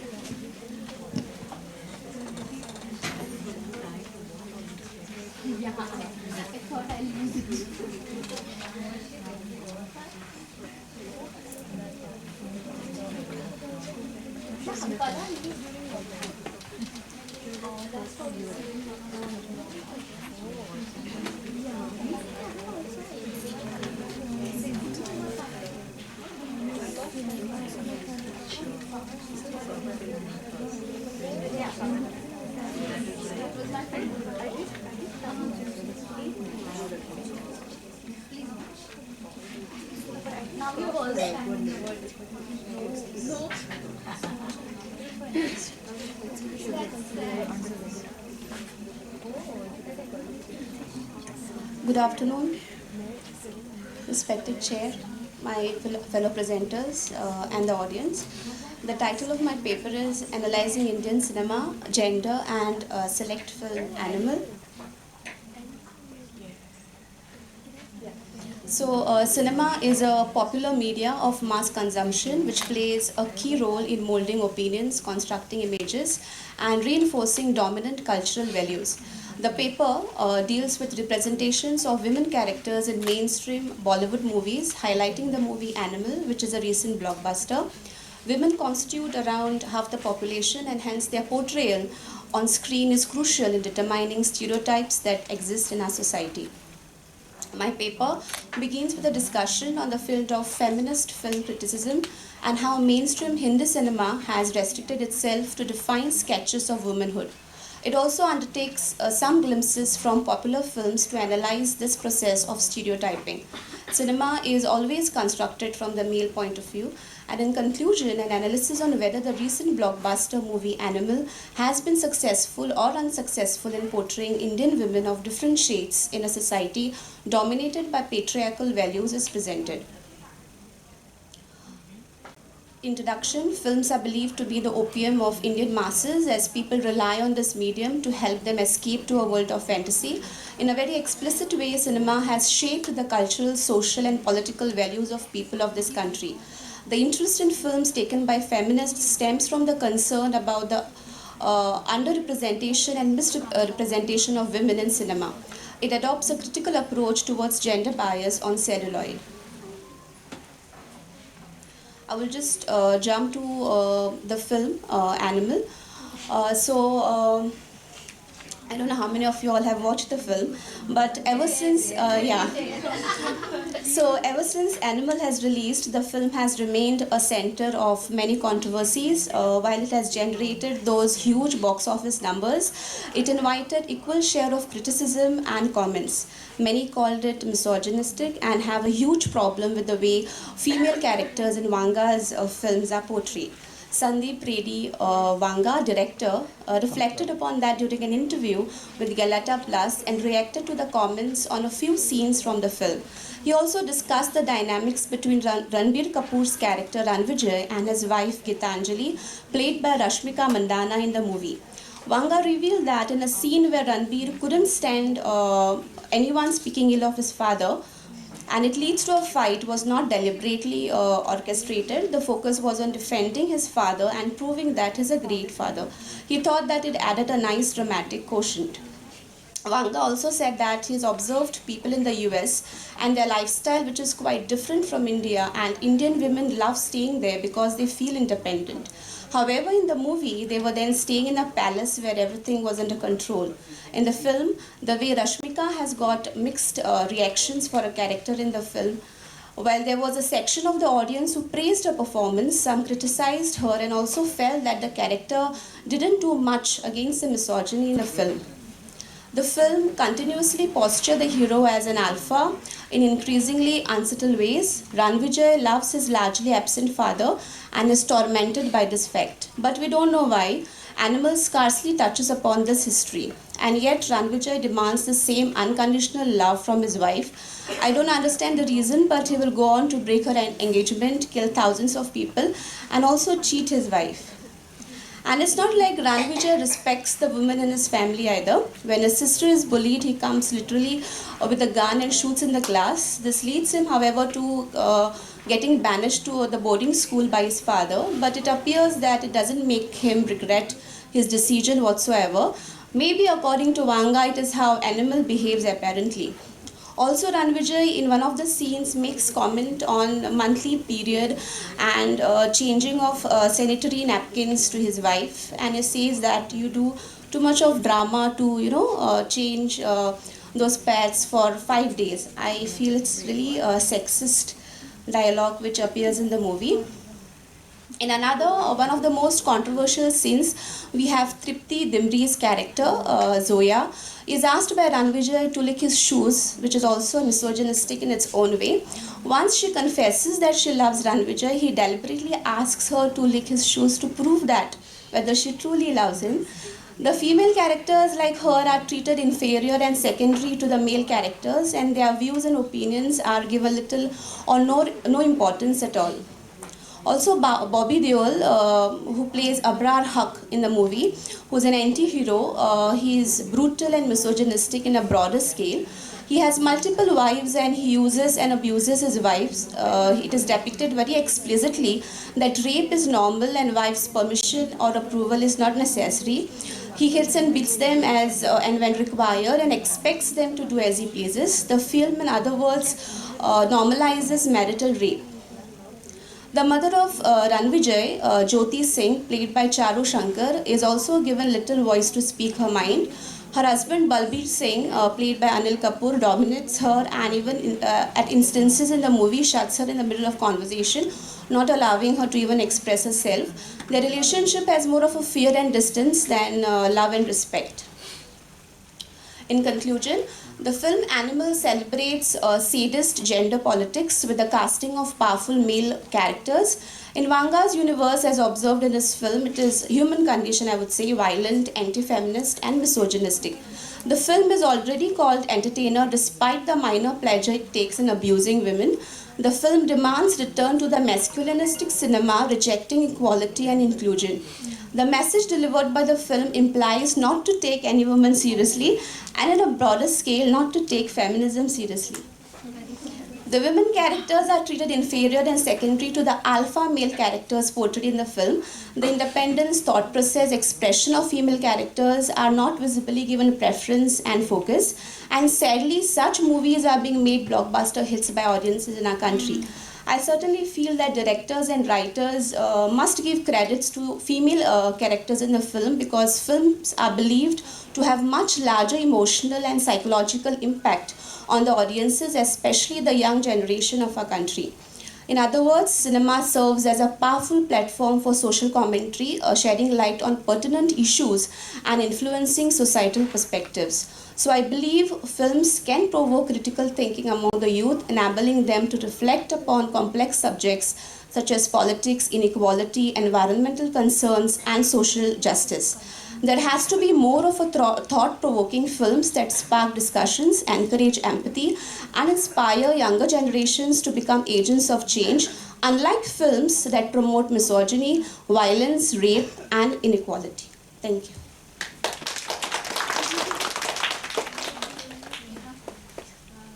In a very concise manner, she has managed to speak about this terrible film. I have no words to describe it, and I think it was a deliberate attempt to provoke. I don't know what Vanga was trying to do, because there is nothing, absolutely nothing in the film that The concerning part is it sells. it sells, yeah. That is So the when it comes concerning to sales, we are the ones who are responsible for the sale, which is the saddest part of it. It's 100 crore, 200 crore, whatever. Yeah, 200 crore film. Animal, I'm reminded of one of my colleagues, Prema Rocha, who read a paper at DMC, and she says, giving a bad name to animal. Okay? That's what it is, yeah. And she said that this film is giving a bad name to animals, yeah, because it's inhuman, perhaps. Maybe we should ask Nandita Das to come up with a rebuttal. Rebuttal of this. Come up with a rebuttal. Kind of Pull and David style character and see if it does well in the market. Yeah, and I hope it does well. Yeah, I hope it does well. So, misogyny and violence is what's sold for me. True, very true. That's sold. Very true. Let's see if violence sells in the form of women. Woman. Yeah, violence. Anyway, thank you for that presentation, Neha. We still have two more presenters. No, there is another one. Sneha is also. The next presenter, Mukta Prabhugaonkar. Exploration into the sexual politics in Handmaid's Tale.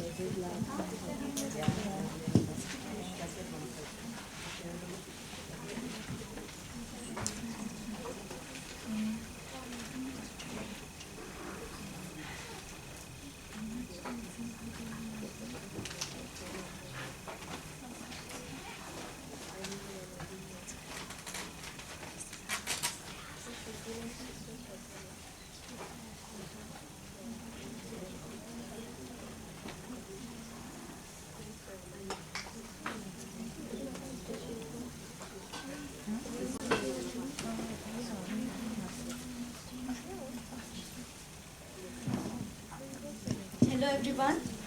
So I'll be presenting on the exploration into the sexual politics in The Handmaid's Tale. The book was published in 1985 and then it was adapted as a Amazon Prime series later.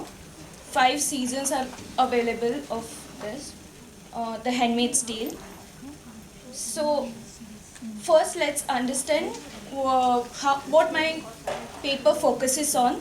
So rather than characters or the plot, I have focused more on the functionings of Gilead. Okay, so my focus is on how religion social aspects and psychological aspects are used to control women, how they alienate women to control them and to control how they function in the society. There is a lot of operation going on, and they develop this new image of women, sort of like commodities used for used to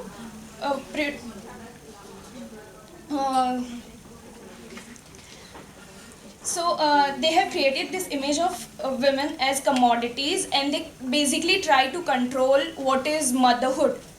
Okay, so the story of this The Handmaid's Tale is, it starts with the protagonist named Offred, who serves Fred, a commander. He is the highest in the hierarchy. She has to give birth to a child so that Fred's lineage will go on, because his wife is infertile. The events that take place for her to be impregnated are inspired by the biblical story of Rachel and Jacob, in which a handmaid named Bilhah is asked by Rachel to carry a child for Jacob, who is Rachel's husband, when she herself cannot do it.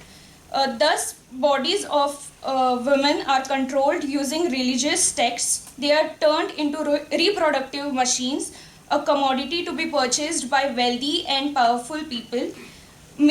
Kate Millett, in her Sexual Politics, she handles similar topics, and I've used her theories to understand how Gilead works.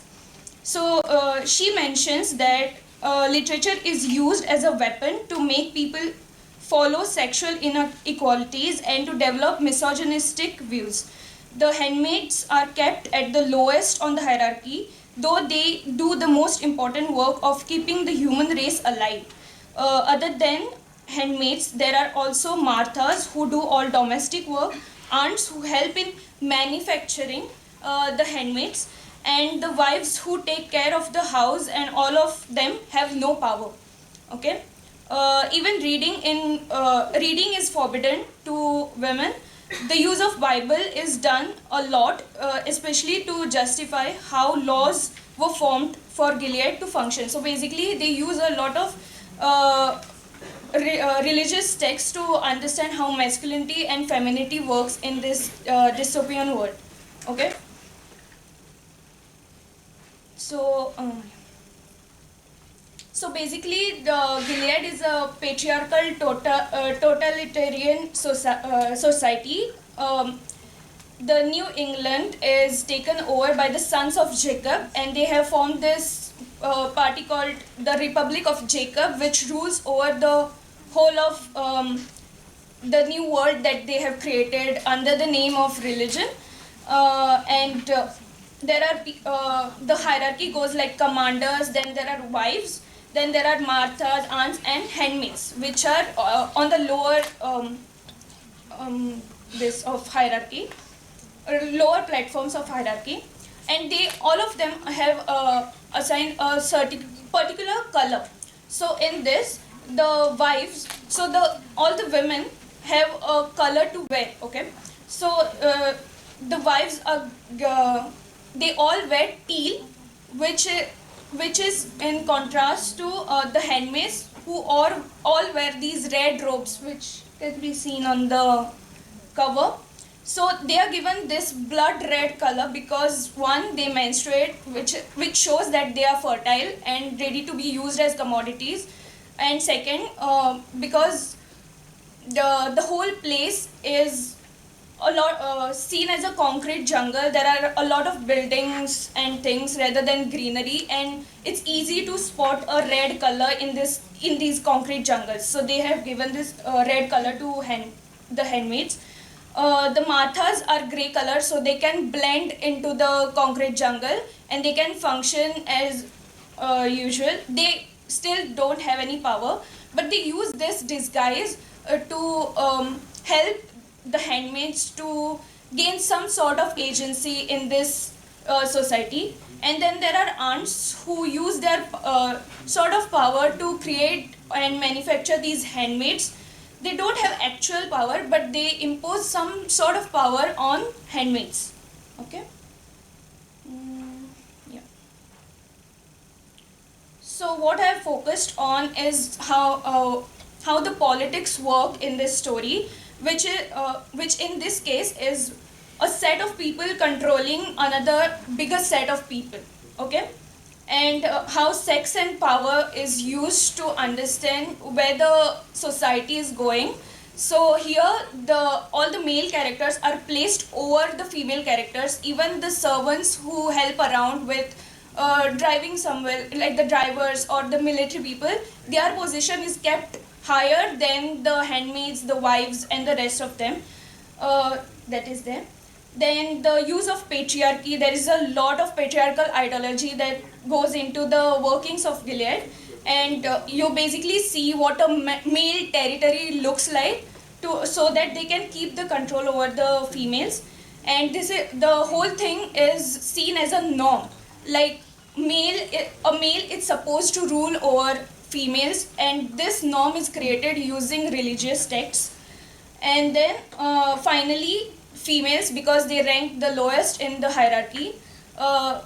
Here we see how the agency is taken away from females, because before the Gilead or sons of Jacob was formed, females had some sort of agency, and when they took over the government, they took that agency away from the females first, so that they can be used as commodities, they can be manufactured to give birth and carry on the human race. And thus they lose their voices. So the voiceless theme is also analyzed in the paper. And finally, how the oppression works, so that the females can be used as commodities. So to conclude, I'll say that this topic is very much relevant, and because we are still in a very living in a very patriarchal society, this might be a near future when, as a female, I read this, I still feel threatened by the text that this might be a possible future for us. And I also realized this because the whole debate around pro-choice and pro-life that was going on, and the possibility of this text being a sort of future for females is very scary. So that's why I decided to take this paper. Thank you, Mukta. Any questions for Mukta?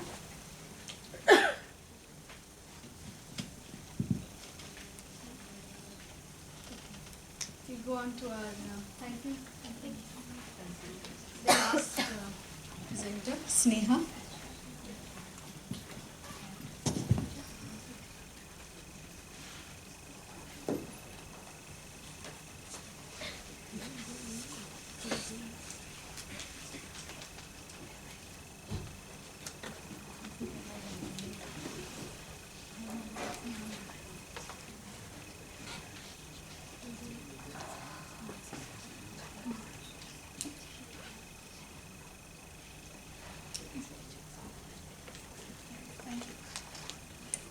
Good afternoon, everyone. I'll wrap this thing up in I'll try to wrap it up in very less time. But my topic for today is motherhood, a choice. Okay, this is regarding empowering Goan educators to navigate their personal and professional paths. Now, I have conducted a survey, and I've taken educators from Goa, which include educators from colleges as well as high secondary and high school. So let us try and understand what are the major issues that we as women we face, or the challenges that we face when it comes to motherhood.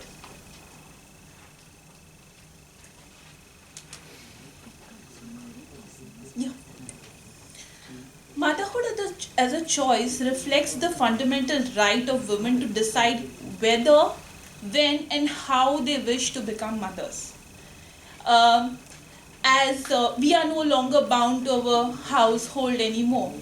As time is progressing, we are also progressing, and we have to somehow kind of create or manage that balance between our house and our work life. And while creating that balance, somehow or somewhere we get lost. We often lose our identity. When I talk about autonomy, autonomy refers to the ability of an individual to make decisions that are informed by their values, preferences, and circumstances. In the context of motherhood, autonomy involves the freedom for women to choose whether or not to have a child. We often have this discussion in our staff room basically about motherhood and how many a times motherhood is actually glorified. And it has, it is given that the topmost it's quite glorified in that sense. And what about the women who actually choose not to because of various circumstances? These circumstances can be career choices. These circumstances can be various other things, financial issues or medical issues and so on, which I have incorporated in the survey. We will also talk about the agency. Now, it goes beyond autonomy and encompasses the capacity of an individual to act upon their decision and influence their own lives. Women exercise agency in shaping their reproductive journeys by actively making choices about contraception, fertility treatments, pregnancy, childbirth, and parenting. Despite the importance of autonomy and agency, women may face various challenges that limit their ability to make informed and independent decisions about motherhood. Motherhood is not an easy task.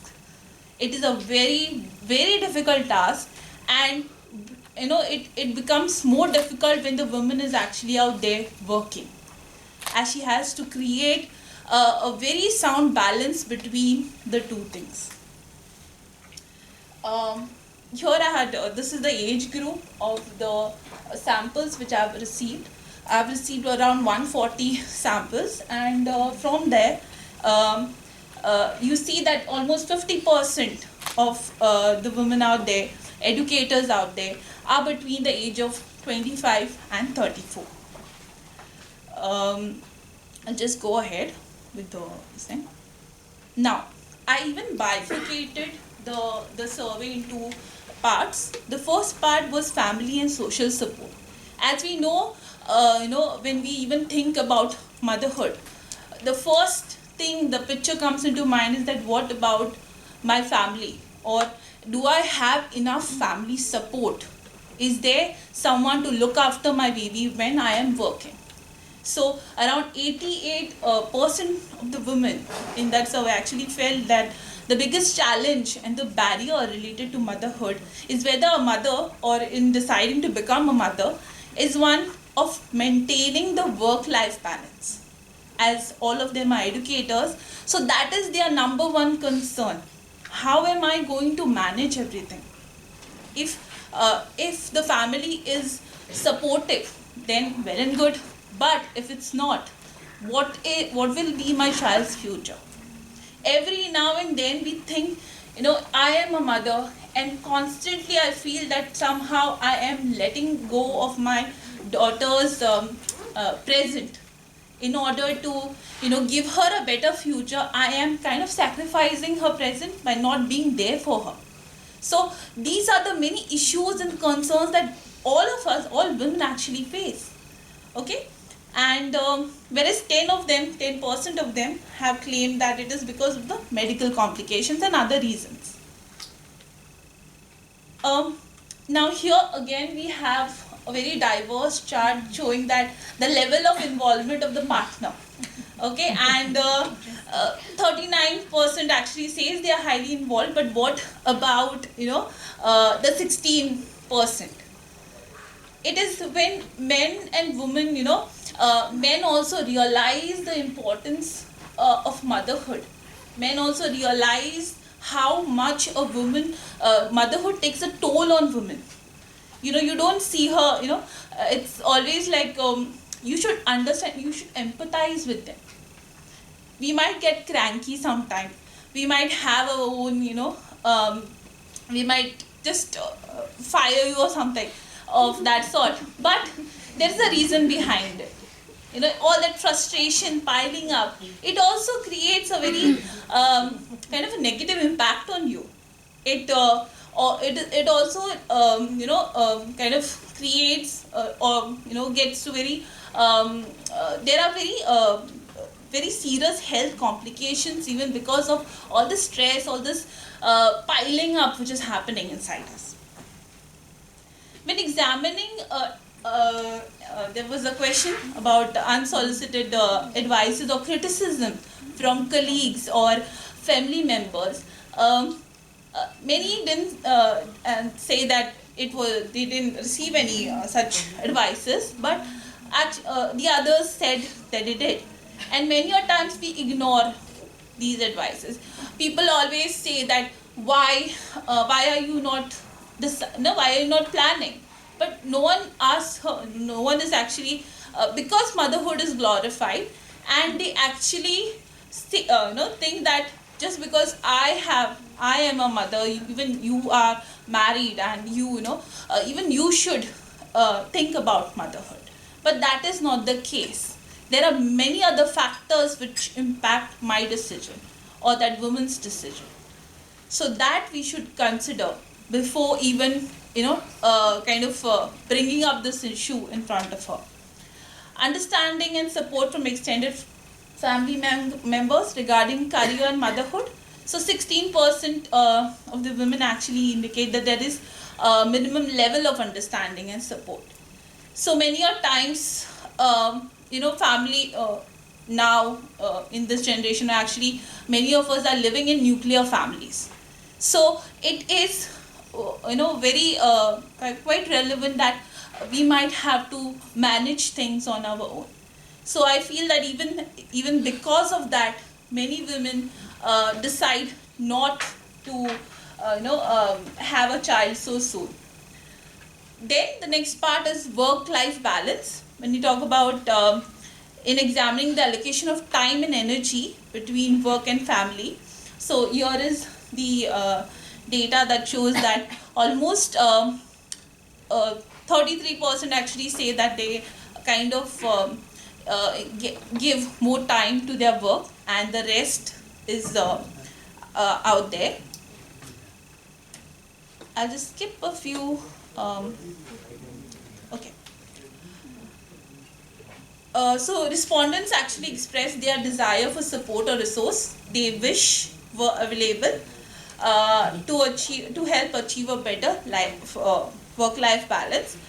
Okay, I'll just go to the main section over here. Some suggestions, okay, which I think can help the policy makers to bring out certain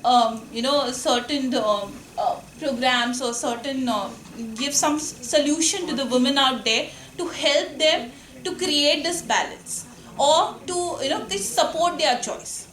The first one is flexible work policies.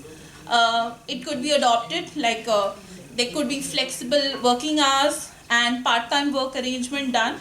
Also, I feel that the childcare services, like giving subsidies for childcare services, is one thing which the policy makers can adopt, because childcare, sending a child to a daycare, okay, it also takes a lot from our finances, and it is quite a long-term issue actually, financial burden actually. So some subsidies can be given by the government or the institution to cover up these expenses. Offer comprehensive family planning services. Some talks can be arranged for the women out there, the staff members, to give them some idea of how to manage and how to go about with family planning. And the last slide. Okay, promote gender sensitivity training.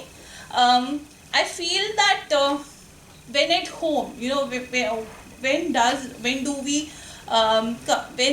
what is the beginning of gender discrimination? It is when at the homes, when you are feeding your daughter and your son, and you give that one extra piece of prawns to your son. That is when gender discrimination starts. Why don't we give that half prawn to the daughter as well as half prawn and the half prawn to the son? So let us practice gender equality at our homes, at our dinner table, okay, and hopefully we will have a better future ahead, wherein we won't have to have a dialogue about gender equality, right? So with this, I would like to end my presentation. Thank you, everyone, and have a nice day.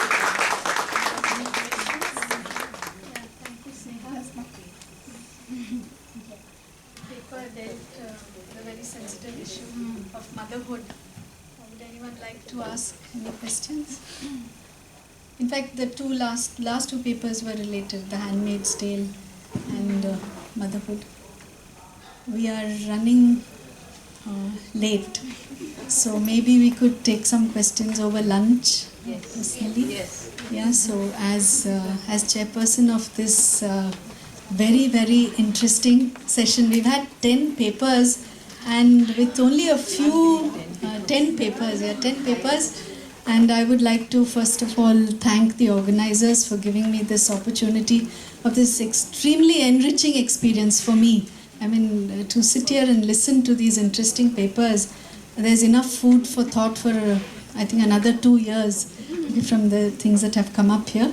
So I would like to thank all the presenters and the organizers for giving us this space and time to debate these issues. I don't really have any concluding remarks because we concluded each paper as it came, but I will use this word, enriching.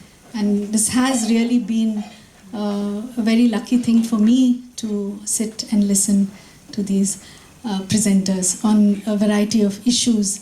What's next now? Yeah, maybe. Yeah, but could we all come up here and get a round of applause from the audience and also a group photograph? I request the paper presenters to come up on stage.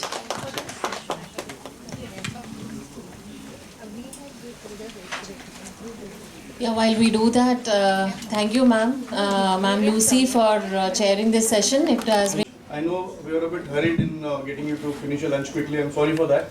But our panelists are awaiting your arrival. And now that you're here, we can finally start. Let me start by introducing our panelists to you. I shall start with our moderator. All our panelists are so humble that they have not given me any of their biodata. They said just introduce us with their designations. But so I have managed to glean something from the internet.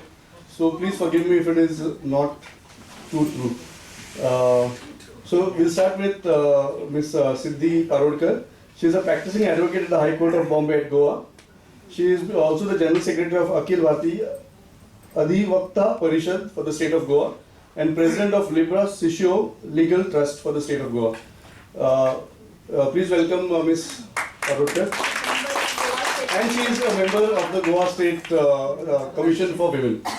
Ma'am, please take your place here. Next we have Shri Prakash Kamath, a very well-known face in the journalistic circles.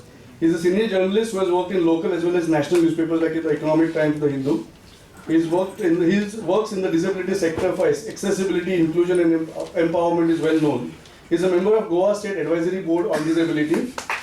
He is also a national director of the DEI and First Sutra Foundation, which works in the disability sector. Welcome, sir. Third we have is the founder of Anyay Rahit Zindagi.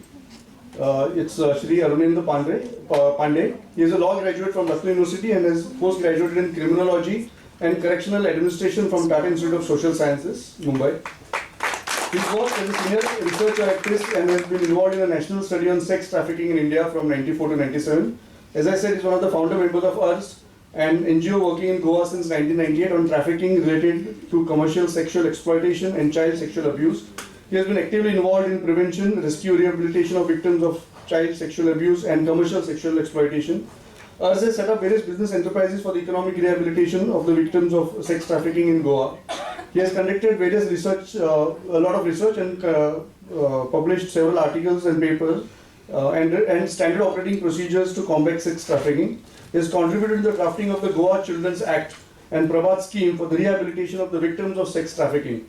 Under his leadership, URS was awarded the Best NGO by the Ministry of Home Affairs, Government of India in 2011, and Nari Shakti Award by the Ministry of Women and Child Development, Government of India in 2014. For the Economic Rehabilitation Unit, Swift Wash, set up by URS for the rehabilitation of victims of sexual violence in Goa. Shri Arun has been conferred the prestigious ICSDAP, that is International Consortium for Social Development Asia Pacific Presidential Award for the year 2021, and he has been honored as an anti-trafficking activist by the chairperson of NCPCR in 2023. I welcome sir. Finally, we have Dr. Anupama Borkar. She is well known again in the medical fraternity, and she is one of the more highly respected medical professionals in India. She is the professor and head of the Department of Medical Oncology at the GMC. She has been very instrumental in setting up the oncology department, the super specialty oncology department at the GMC.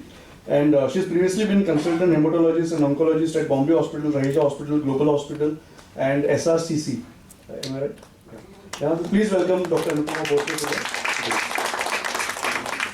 With this, I hand over the proceedings to our advocate friend Siddhi Parodkar.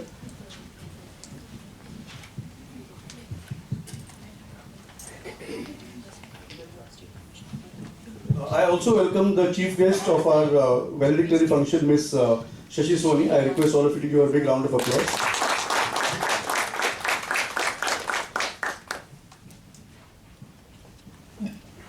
Good afternoon all. We are here for this session today, that is gender issues facing Goan society. Are we really facing any gender issues in Goa? On paper, no. Okay, somebody says on paper no, but actually yes. So these are all the debates. We have our expert speakers who are going to speak on this topic. Basically, gender issues and gender equality has been from decades. We are all fighting for our rights. We are all fighting for equality when our Indian constitution itself says all men and women are equal. But yet we are struggling for that equality to be brought among us.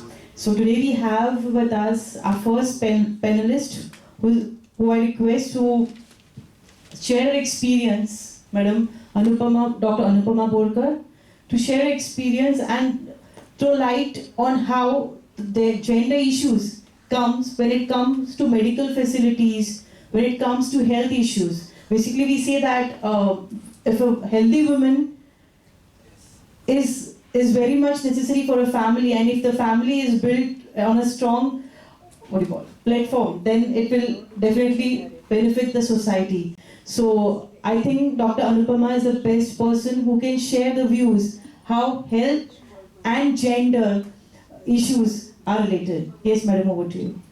Thank you very much, and thank you for the invitation to be here in this August gathering. So actually, when I arrived a few minutes ago and I was talking to our moderator, I asked her that you've invited me as a doctor. What do you want me to speak on gender issues? Gender issues for patients or gender issues for doctors? Because there are gender issues for every woman.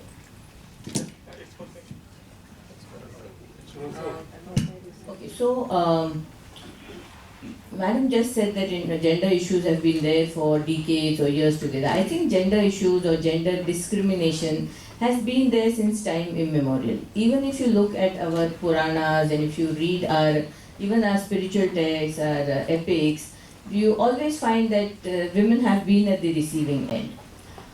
It is also true that when we are raised as a woman, when we are raised as a girl and we become a woman, there are certain values which are ingrained in us, which make us believe and which makes everybody else also believe that this discrimination is just. that this is the way it should be.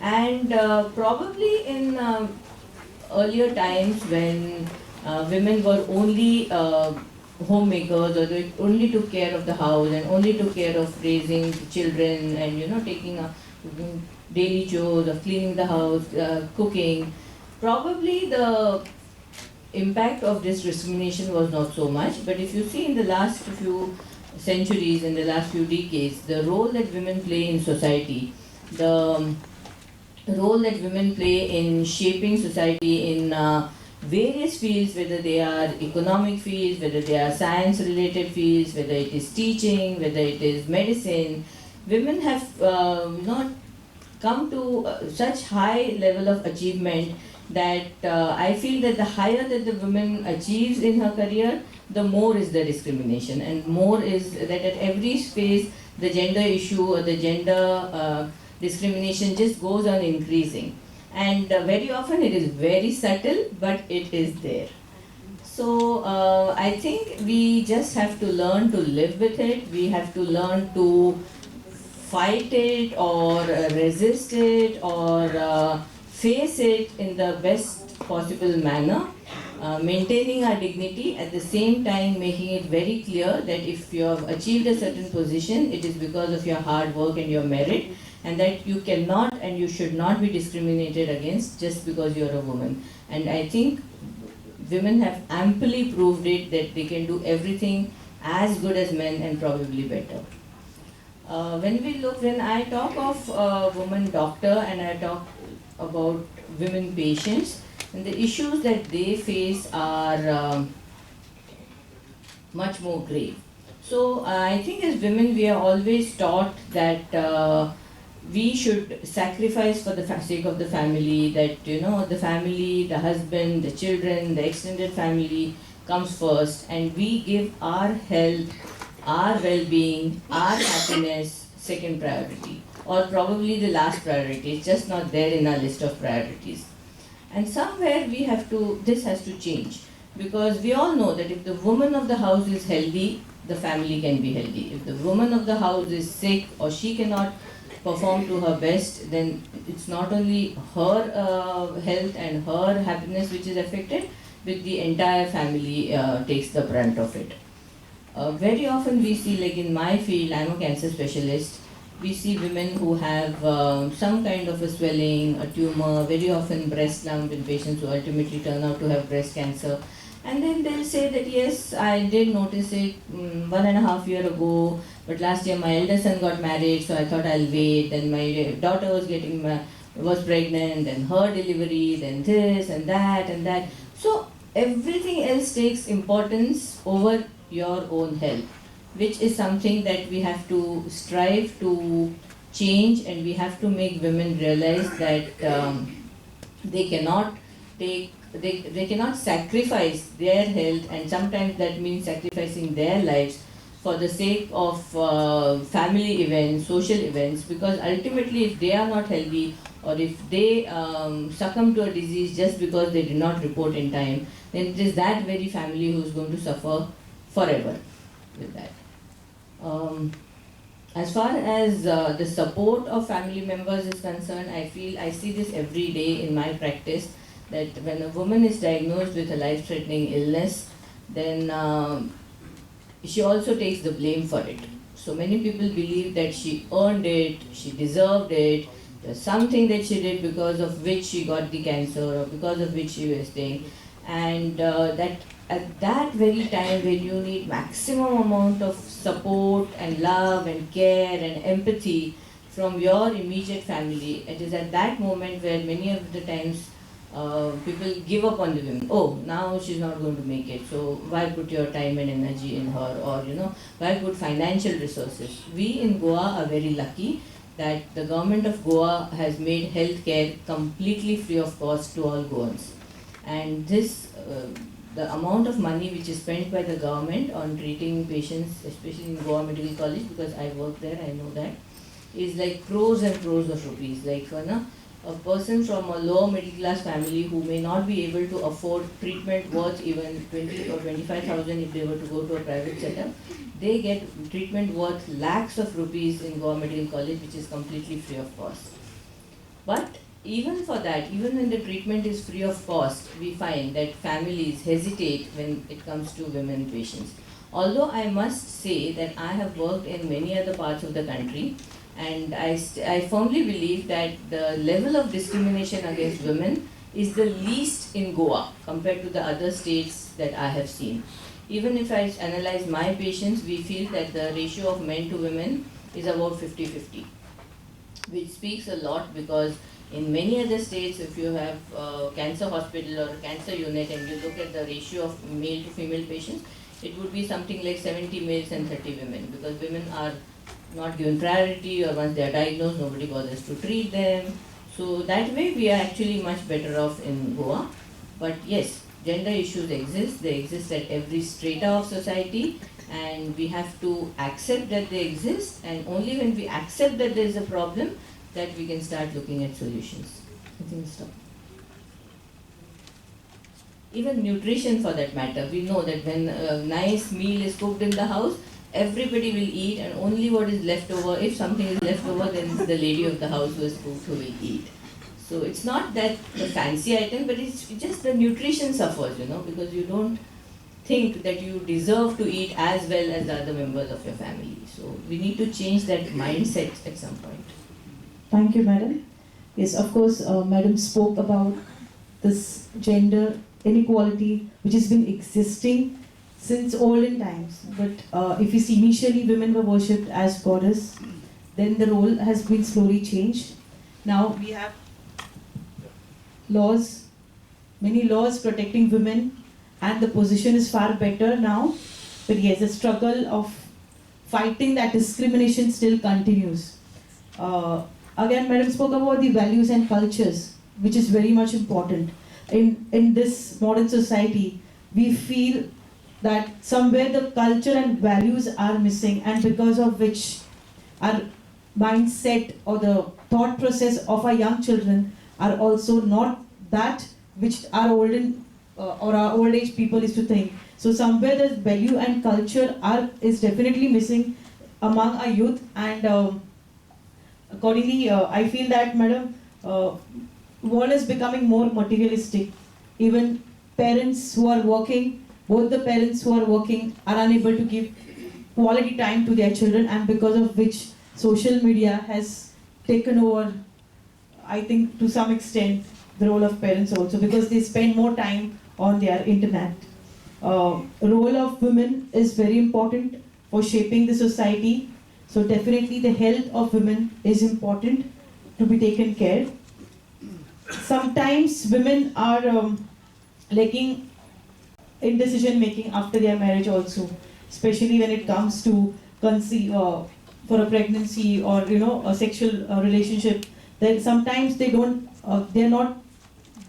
give their consent, but against their wish or against their consent also things do go on. There are a lot of cases which comes to Women Commission.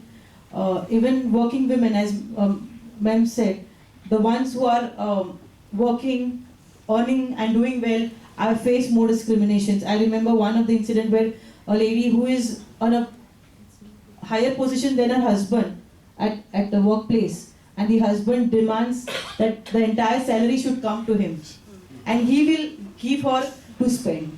So she's in a better position. She's earning more than her husband, and the demand of the husband is everything should come to him every month, and then he will give her to spend the money. So there are n number of cases which we come across. So yes, one more issue regarding health would also be preference of male child. Though we say now the society is changing, but still when it is a boy it is pedas, and when it is a girl we distribute jalebis. Whenever I'm not saying in all cases, but most of the cases, because we still, though we say we are modernized, but our mindset is not yet changing. We are still, somewhere it is, if nobody would dare to say to a woman who is pregnant, "Solit zalar poro tuka." Some will take it very positively, but most of them don't like. because that thought and it is coming from the family that it should be a boy only. So thank you, madam, for your inputs. We now move on to Sir Arun Pandey, who is working for the sex workers. He is giving them support and rehabilitation in making them economically independent. So over to you. So yes. Yeah.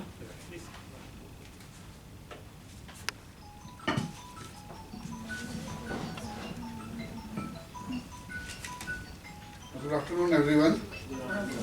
Respected Chair, Madam Ranjita Pai, Member Secretary to our State Women's Commission, and all the members here. Thank you very much first to the organizers कि आपने बुलाया, okay, और gender issues में जो हमारे काम के बारे में जिस issue पे I work, that is sex work कहिए या victim of sex trafficking कहिए या prostitute कहिए, उनको आपने include किया. Because generally, it is never, women in prostitution is never considered as any kind of gender violation. Okay, because these are women which are not part of our society. तो एक term है persona non grata. जिसका मतलब ये है कि you are a citizen without any rights. So unfortunately, these women have been that, or as Ma'am was saying is that कि like we see that slowly deterioration is happening regarding the status of women, but generally we have found that if you history उठा लीजिए, कभी भी कोई भी ऐसा समय नहीं रहा है जहाँ पे women commercial sexual activity के लिए engage नहीं की गई थी. Okay, चाहे वो religious form हो, चाहे social form हो, चाहे मुगलों का जमाना हो, चाहे कोई भी राजवाड़ा हो. So it has always existed in our society, and we have very conveniently said that it is the oldest occupation. We have never and refused to accept that it is the oldest exploitation, form of exploitation of women. So that is the status. So thank you so much to the organizer की बुलाया और ये topic दिया बोलने के लिए. इससे पहले का मैं session attend कर रहा था जहाँ पे faculties ने very well research papers present किए, their research, and unfortunately I think is that I'm not going to present any research paper. But what I will do is briefly share based on my experience of working on the issue of sexual violence in last 25 years in Goa. So I don't think there is any society which can claim that they don't suffer from gender-based issues.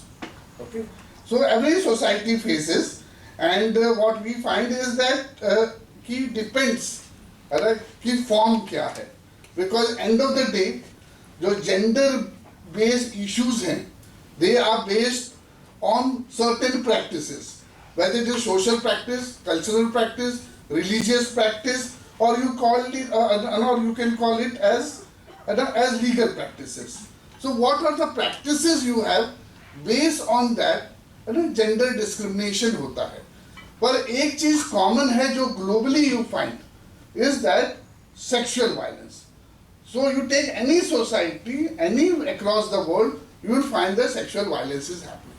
And when you talk about sexual violence, you find is that okay, the female gender has been the victim. You see that the female gender is neither safe at home, घर पे safe नहीं है, community में safe नहीं है, street में safe नहीं है, स्कूल में सेफ नहीं है, वर्क प्लेस पे सेफ नहीं है. तो जो सेक्सुअल वायलेंस की अगर हम बात करें, so this is one of the area which we feel is that कि there is some kind of gender discrimination. I doubt there is any place where female gender would feel safe. Okay, at the same time, I think it's not only female gender but transgender also. Okay, they have been also violated in our society, but I will focus my discussion only on female gender because that is the area where I have been working. Now, what is the situation in Goa? अगर आज ही का paper उठा के देखें तो मालूम तो पड़ेंगे कि एक 5 साल की बच्ची को वास्को में रेप किया गया, उसका मर्डर किया गया. Then I saw breaking news digital Goa में किसी में आया था कि a student of 16 years and she has been raped by a person.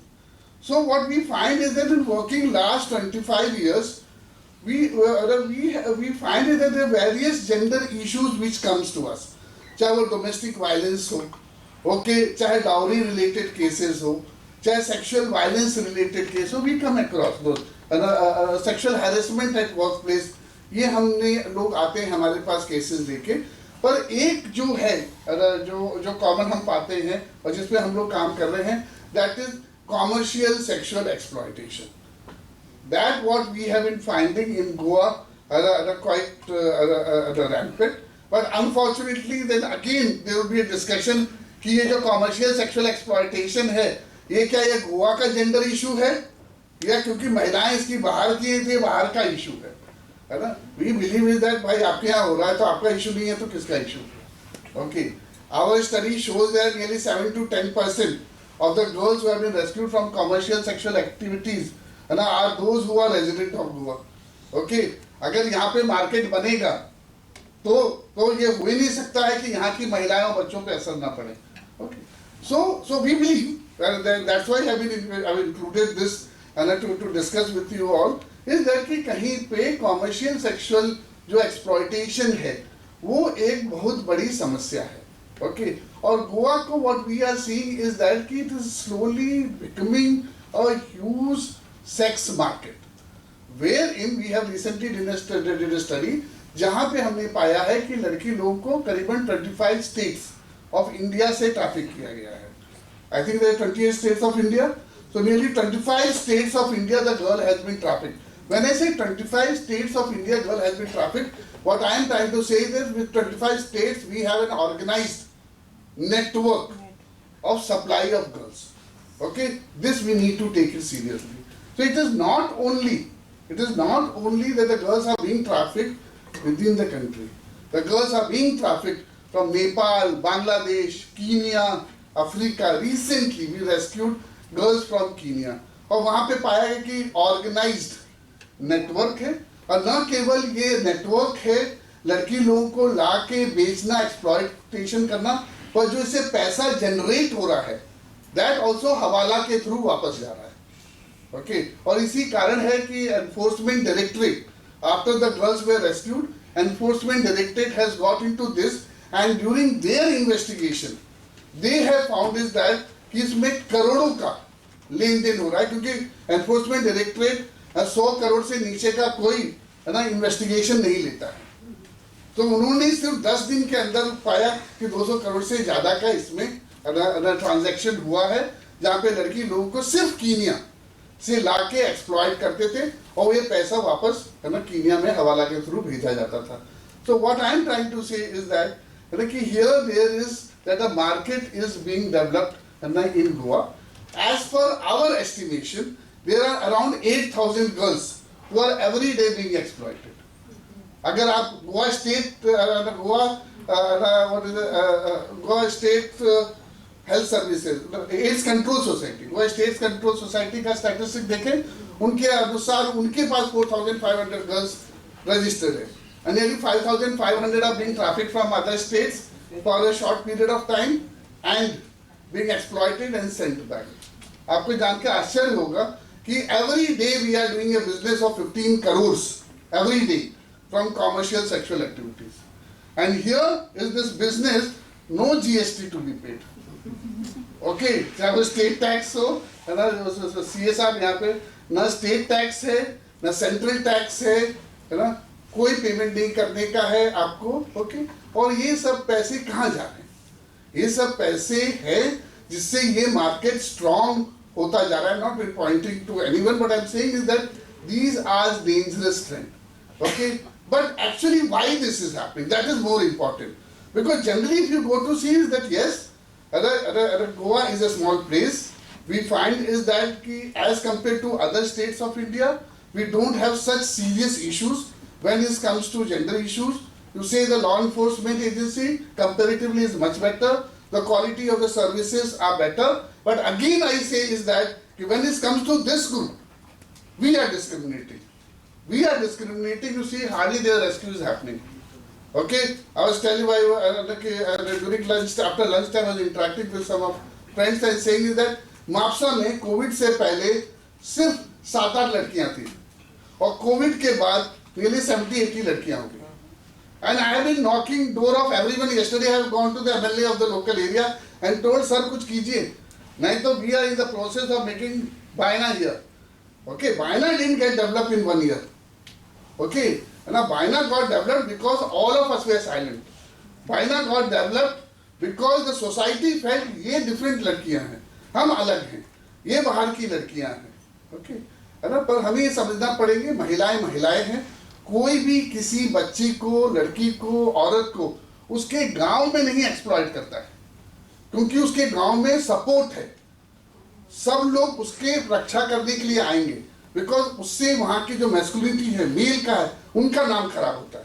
So they come to protect, they come to stop that, and that is the reason, है ना, what the traffickers they do, move the girl from the place from where she has support to far off place where she doesn't have support, and that's the reason it is called trafficking.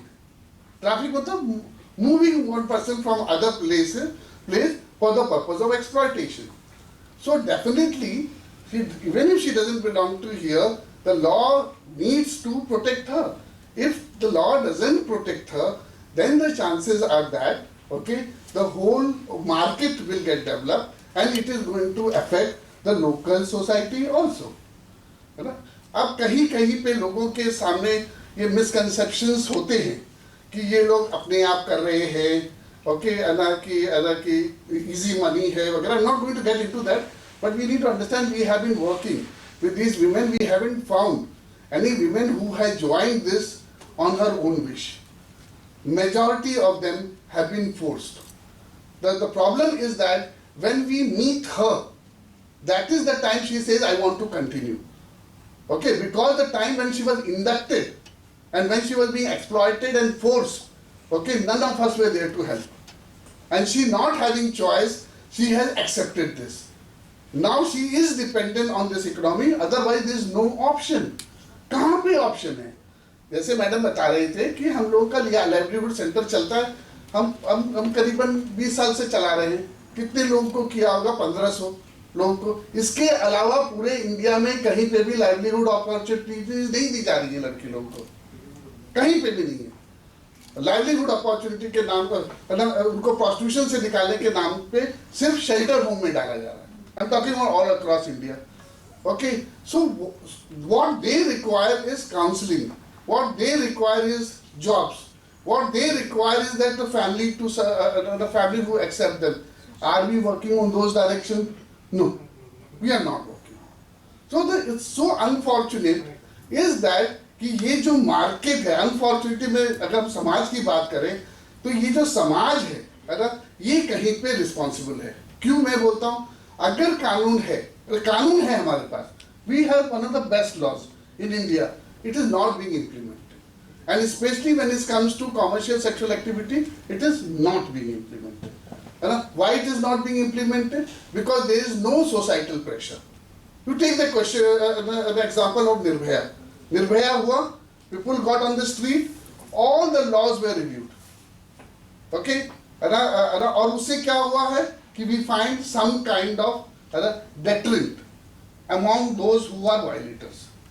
But here it is what is that कि we don't even consider as women. Patriarchy ने बहुत अच्छी तरह से good women और bad women बना दिया है. ये एक लोगों के दिमाग में डाल दिया है कि अगर प्रोस्टिट्यूशन नहीं होगा so good women will get raped. Okay, different kind of misconceptions बना दिए हैं उनके बारे में, है ना, कि वो लोग इजी मनी चाहिए, दे आर सेक्सुअल पर्वर्ट, उनको ज़्यादा पैसा चाहिए, and all this doesn't have any basis.